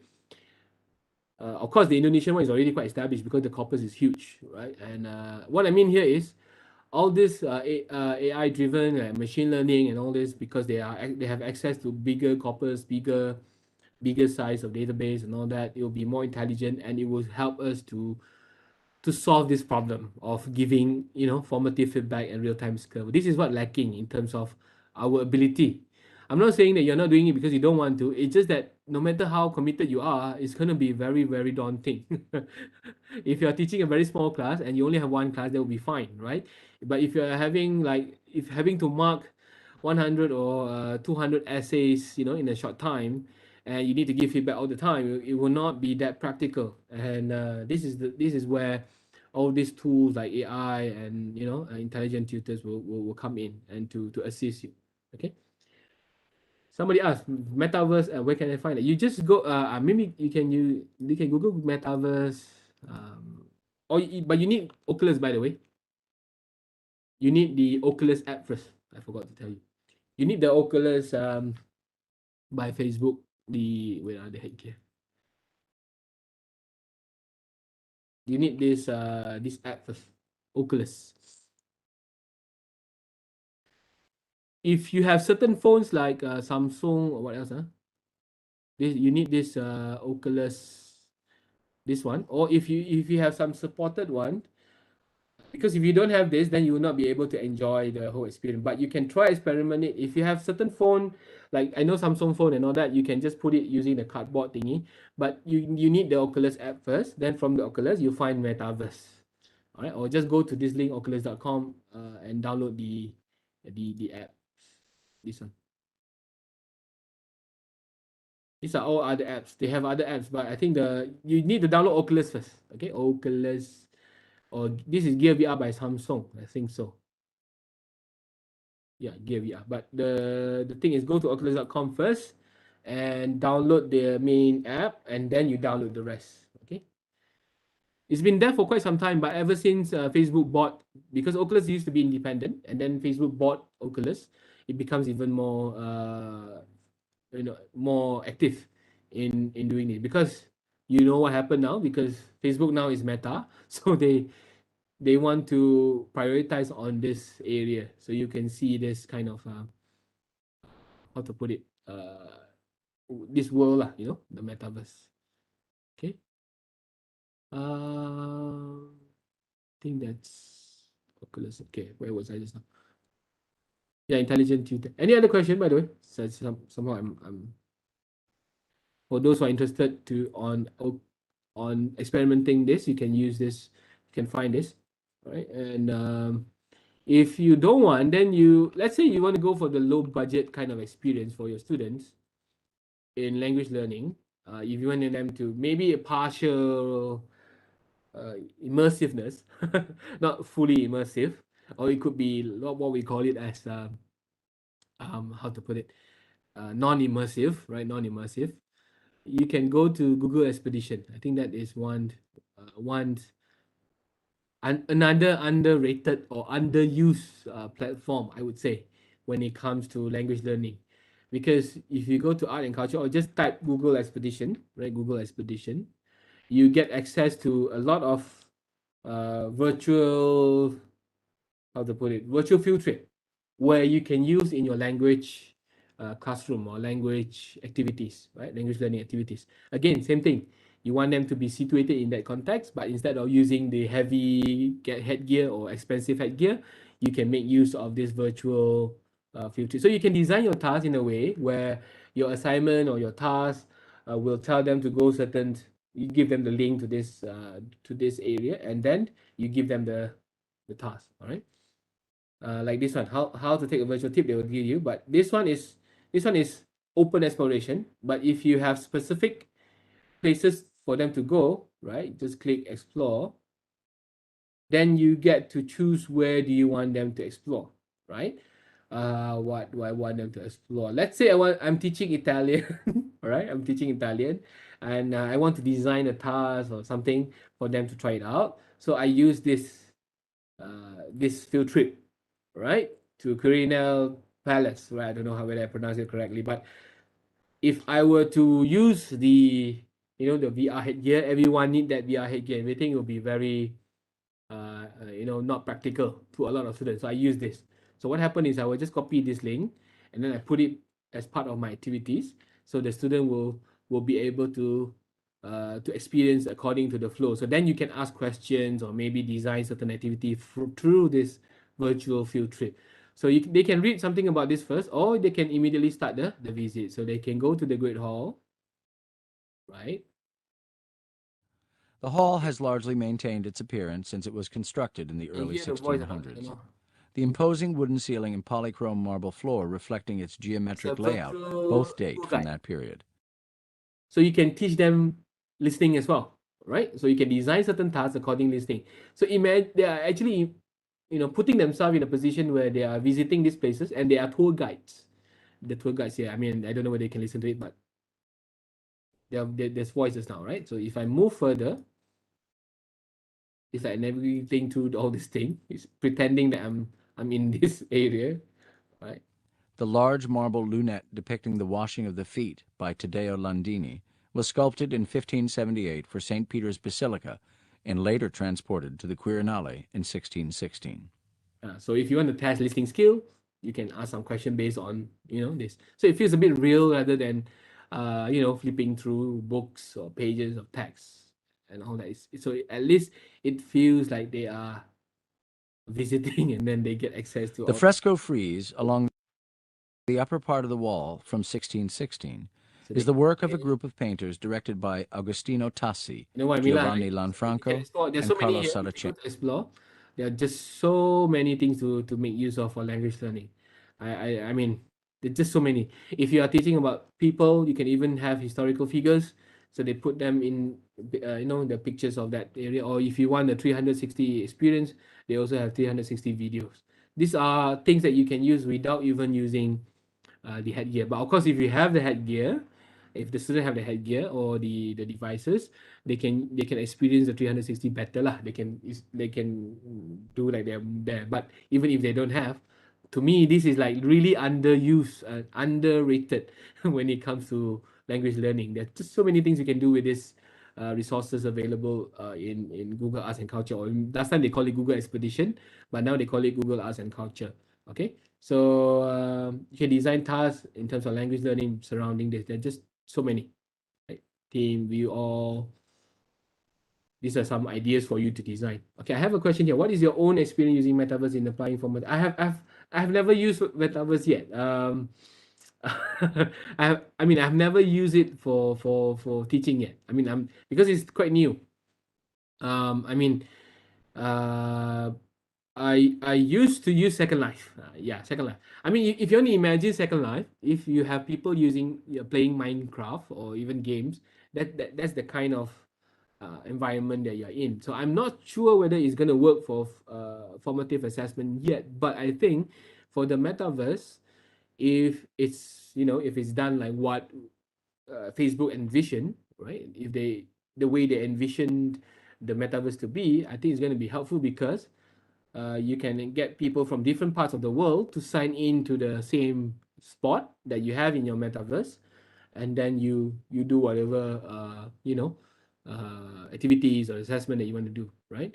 So for that question, I have not tried out yet because I'm just telling you that that's the emerging trend, and I think it's something that all of us can try to explore and maybe do a bit of experimentation on that, because I think in the next 5 to 10 years, Facebook is going to be serious about that, and then they will allow more things to be included in the metaverse. So basically, they're creating another world. They're creating another world, but in a virtual form called the metaverse. You can see how these people are heading. Facebook is heading towards that kind of direction. and then you have people who are more interested on the physical part, like moving to Mars or whatever, and then some people want to move virtual. So these are the trends happening. And in terms of language teaching or language learning, we can make use of some of these features to allow us to engage the students. In terms of assessment, again, it needs a bit of testing, but I do think it's going to be useful, right? Hopefully. For metaverse itself, I'm still thinking whether what can be done, because I'm also trying to experiment on it. But if you're asking me before that, even before metaverse, all this Oculus World, I've tried out, but I don't really fancy it, because it just feel like a normal cartoon kind of gaming, like a gaming scenario. But soon, if they start to mix with the real reality, with all this AR element or mixed reality element, I think they'll be more engaging and more useful, because you get to see the real world. Right now, it's still very cartoonish, very like gaming. Might as well just use the games, all right, the existing games. Okay, I hope I answered that question, uh, uh, but let us all explore on what can be done on metaverse. I mean, I'm just telling you that it exists. Okay, still new, by the way. Metaverse was introduced Metaverse existed for quite some time, but officially launched in what is known now as Metaverse was 2 years ago, right? But officially announced by Facebook as a Meta was last year lah. But the thing has been there for quite some time. Okay. Another one would be real-time translation and decoding. I'm not sure whether you have seen this. Google Translate app is getting very, very useful. You don't need an interpreter for major languages.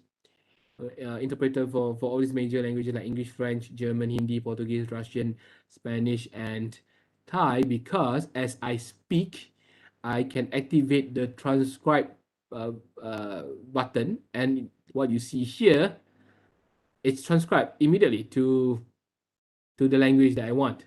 Let's say the person is speaking in English, but I do not understand English. I only understand Spanish. I can read the transcription in Spanish.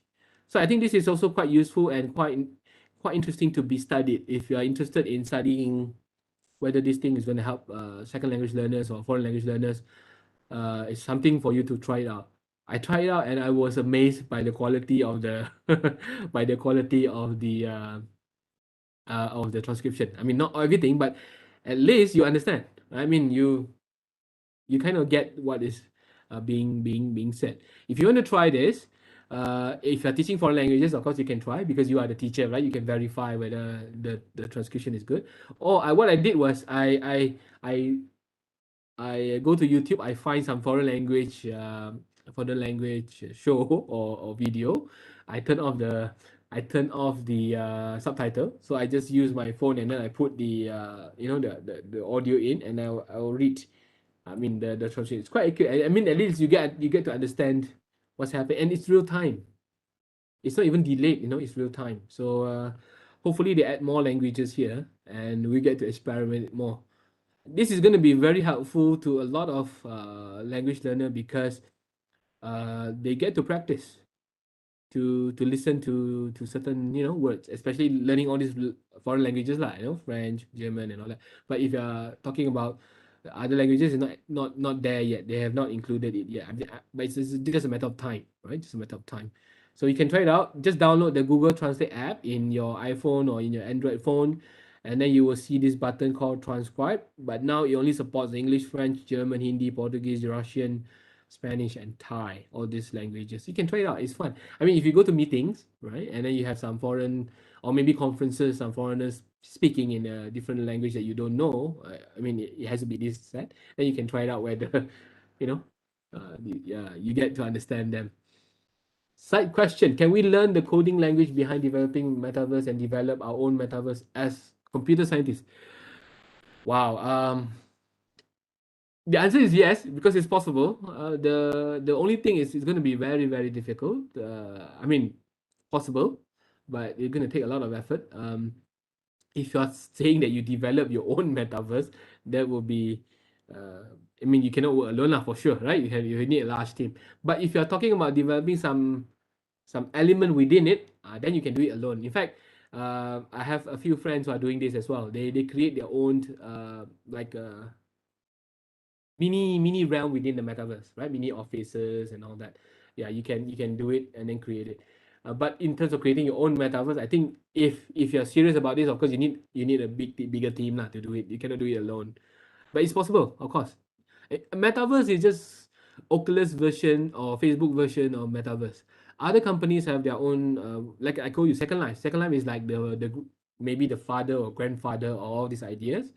But the gaming world has been popular in using all this kind of thing, right? The gaming world where they have all these devices for you to be immersed with certain games. So they have been using it for quite some time. But when it comes to education, it's not really widespread due to the cost, right? Due to the devices limitation and all that. But it's possible, definitely. Metaverse will be what the younger generation like to embrace in the education world. Yet the dark side, yeah. But to be honest with you, I think it won't be as how to put it, it won't be as inclusive as we thought it is. Yeah, that's why. And even within 5 or 10 years, I don't think this thing was gonna kick off well. Just like what happened to Second Life, the forefather of metaverse and all that, because of the inclusivity is not that good yet. Like you need the who on earth needs the do you want to wear the what do you call it, the headgear all the time, right? The most you could, maybe you can, well, maybe 30 minutes, 1 hour, right? You can't be wearing that for so long, right? And it's not good for our eyes, not good for our brain, because you get disoriented a lot. Once you I mean I tried Oculus many times in a lot of my experiments, because I was doing VR for my master's degree last time, and I was testing out different type of headgear, and you get disoriented very easily, and once you take off the thing, it's like and you can see why it's not really kicking off well due to this kind of constraint lah, right? But again, let's see. Yeah, like what Alicia mentioned, you don't know what's going to happen in the future, right? If you have watched this Ready Player One, that's the future that they want, being into another realm, and then doing some crazy stuff, doing some crazy stuff with a different world. I mean, who knows? Or there's also an idea where I mean, we have been talking about virtual campus for so many years as well, right? I mean, a lot of universities, they create their own virtual version of campus, so that everyone will jump into the virtual campus and start to congregate and do some discussion and all that. But again, you can see why it's not happening yet. But I think because of the pandemic and our comfort level with all this virtual interaction will actually help us to be more ready for that kind of a world lah. Right? You never know what's going to happen. Maybe in the next few years we don't get the chance to be in a physical mode anymore. Everyone will be at our own home, and then we just go to our virtual realm and then start working together. If you go to metaverse, I mean, there are a lot of experiment already, because some companies, they move their offices to metaverse, and they don't require the staff to clock in to the physical part. They just go to the metaverse, they do their work there. Because if you have the full-fledged peripherals, I mean devices, you can actually scan your surrounding, and then they will position according to your home. So while you're typing on your keyboard, your virtual keyboard there is also there with you, that kind of thing. So I mean, these are the future. Okay, all right. I think let me see. Yeah, last one. Key challenges. Key last part.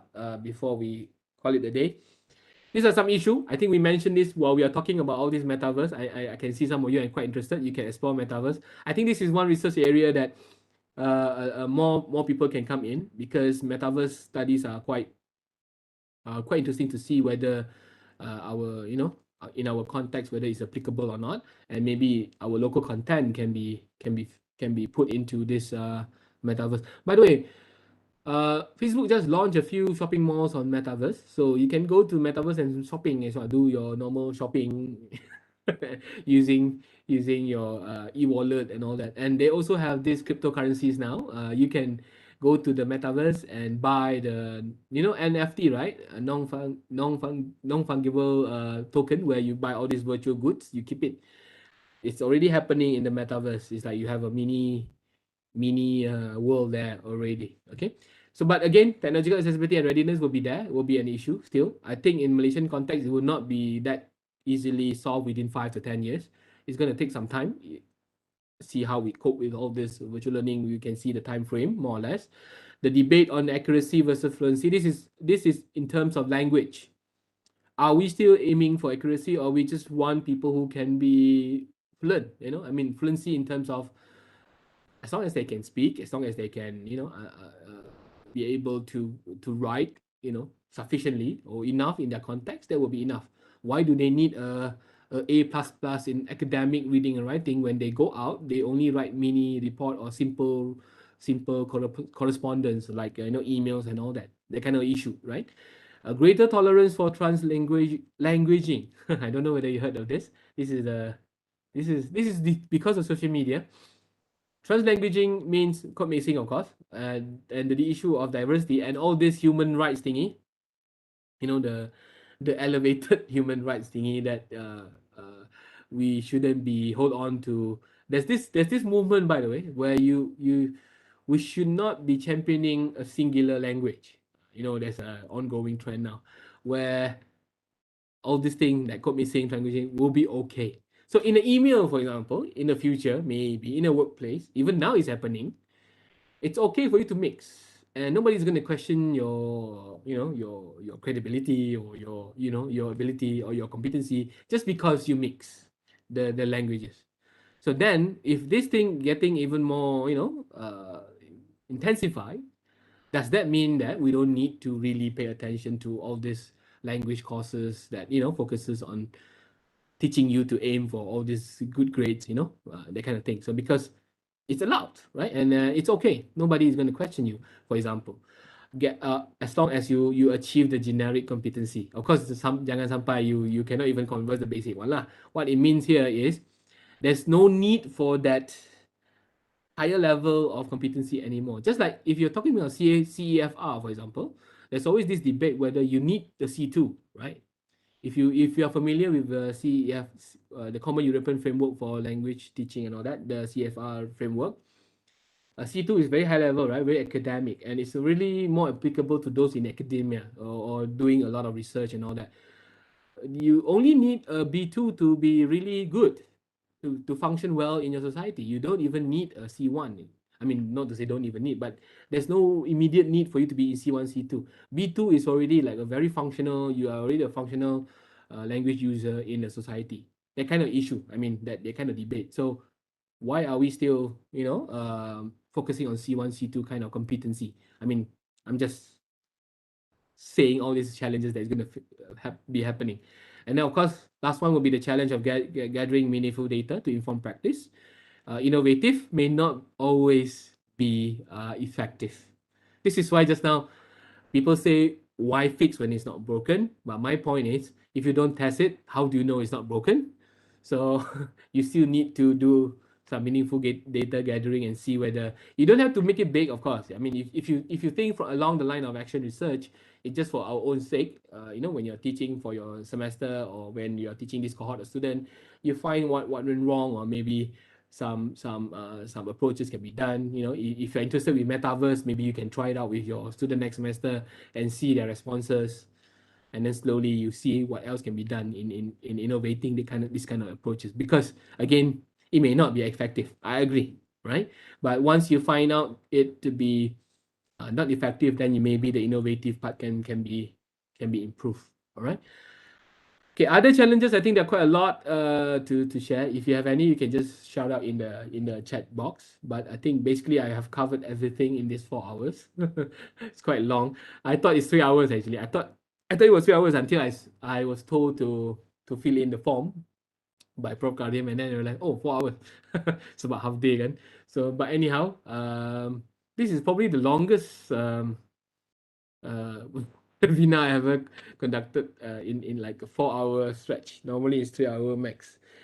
Any other question before we call it a day? I'm sure it's tiring to all of you. Just to close my sharing, even though we still have about 20 to 30 minutes, but you can ask me question. Like again, innovative is the ability to see change as an opportunity, not a threat. Yeah. I love this quote by Steve Jobs because when it comes to education, I think we always see innovation as a threat, right? It's like something, oh, this is going to challenge my position as a language teacher, or maybe this one is going to give me more work, or this is going to add on to my burden list of tasks and all that. So if you see it as a threat, then it will never be a change, right? So I mean, you're not going to change the world, but what I mean here is see some minor tweak or changes in the way you deliver your teaching and learning, especially in terms of language teaching. All right, so I think that's all from me. But if you have questions, then please feel free to ask me, just in case. Thank you, Mr. Chokiman. Yeah. Do you have any question, participants? You can unmute your mic Yeah, and ask Mr. Chokiman. if you want to share, go ahead. I'm more than happy to listen. We'll be having another session with Mr. Chokiman on March, 23rd March, is it? Yeah. For design thinking for educators. That would be more on the design thinking part lah. Yeah. Yeah. If we don't have any question, we would like to wrap up for today's session. Thank you very much. We'll see you next on the next session. Thank Yeah. you. Thank you so much, everyone. Take care. Oh yeah, the slide. How do I give the slide? You can email me, then I'll put it on YouTube. Okay. Thank you. All right. Okay.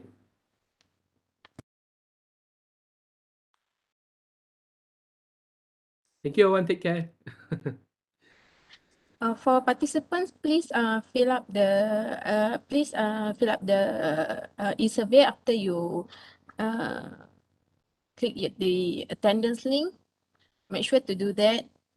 If not, you will not get your CPD points.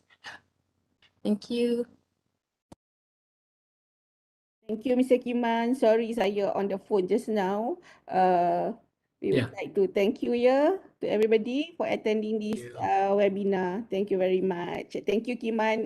Please come in to give training to our the lecturers in USM. No USM worries. is yours as well, yeah? You are USM as well. Yeah. I'm USM. But I didn't know I'm the first. I thought there's someone else first. So rupanya I'm the first for this year. Yeah. You are the first one for this year. Okay. All right. Thank you so much. Okay. Bye-bye. Bye.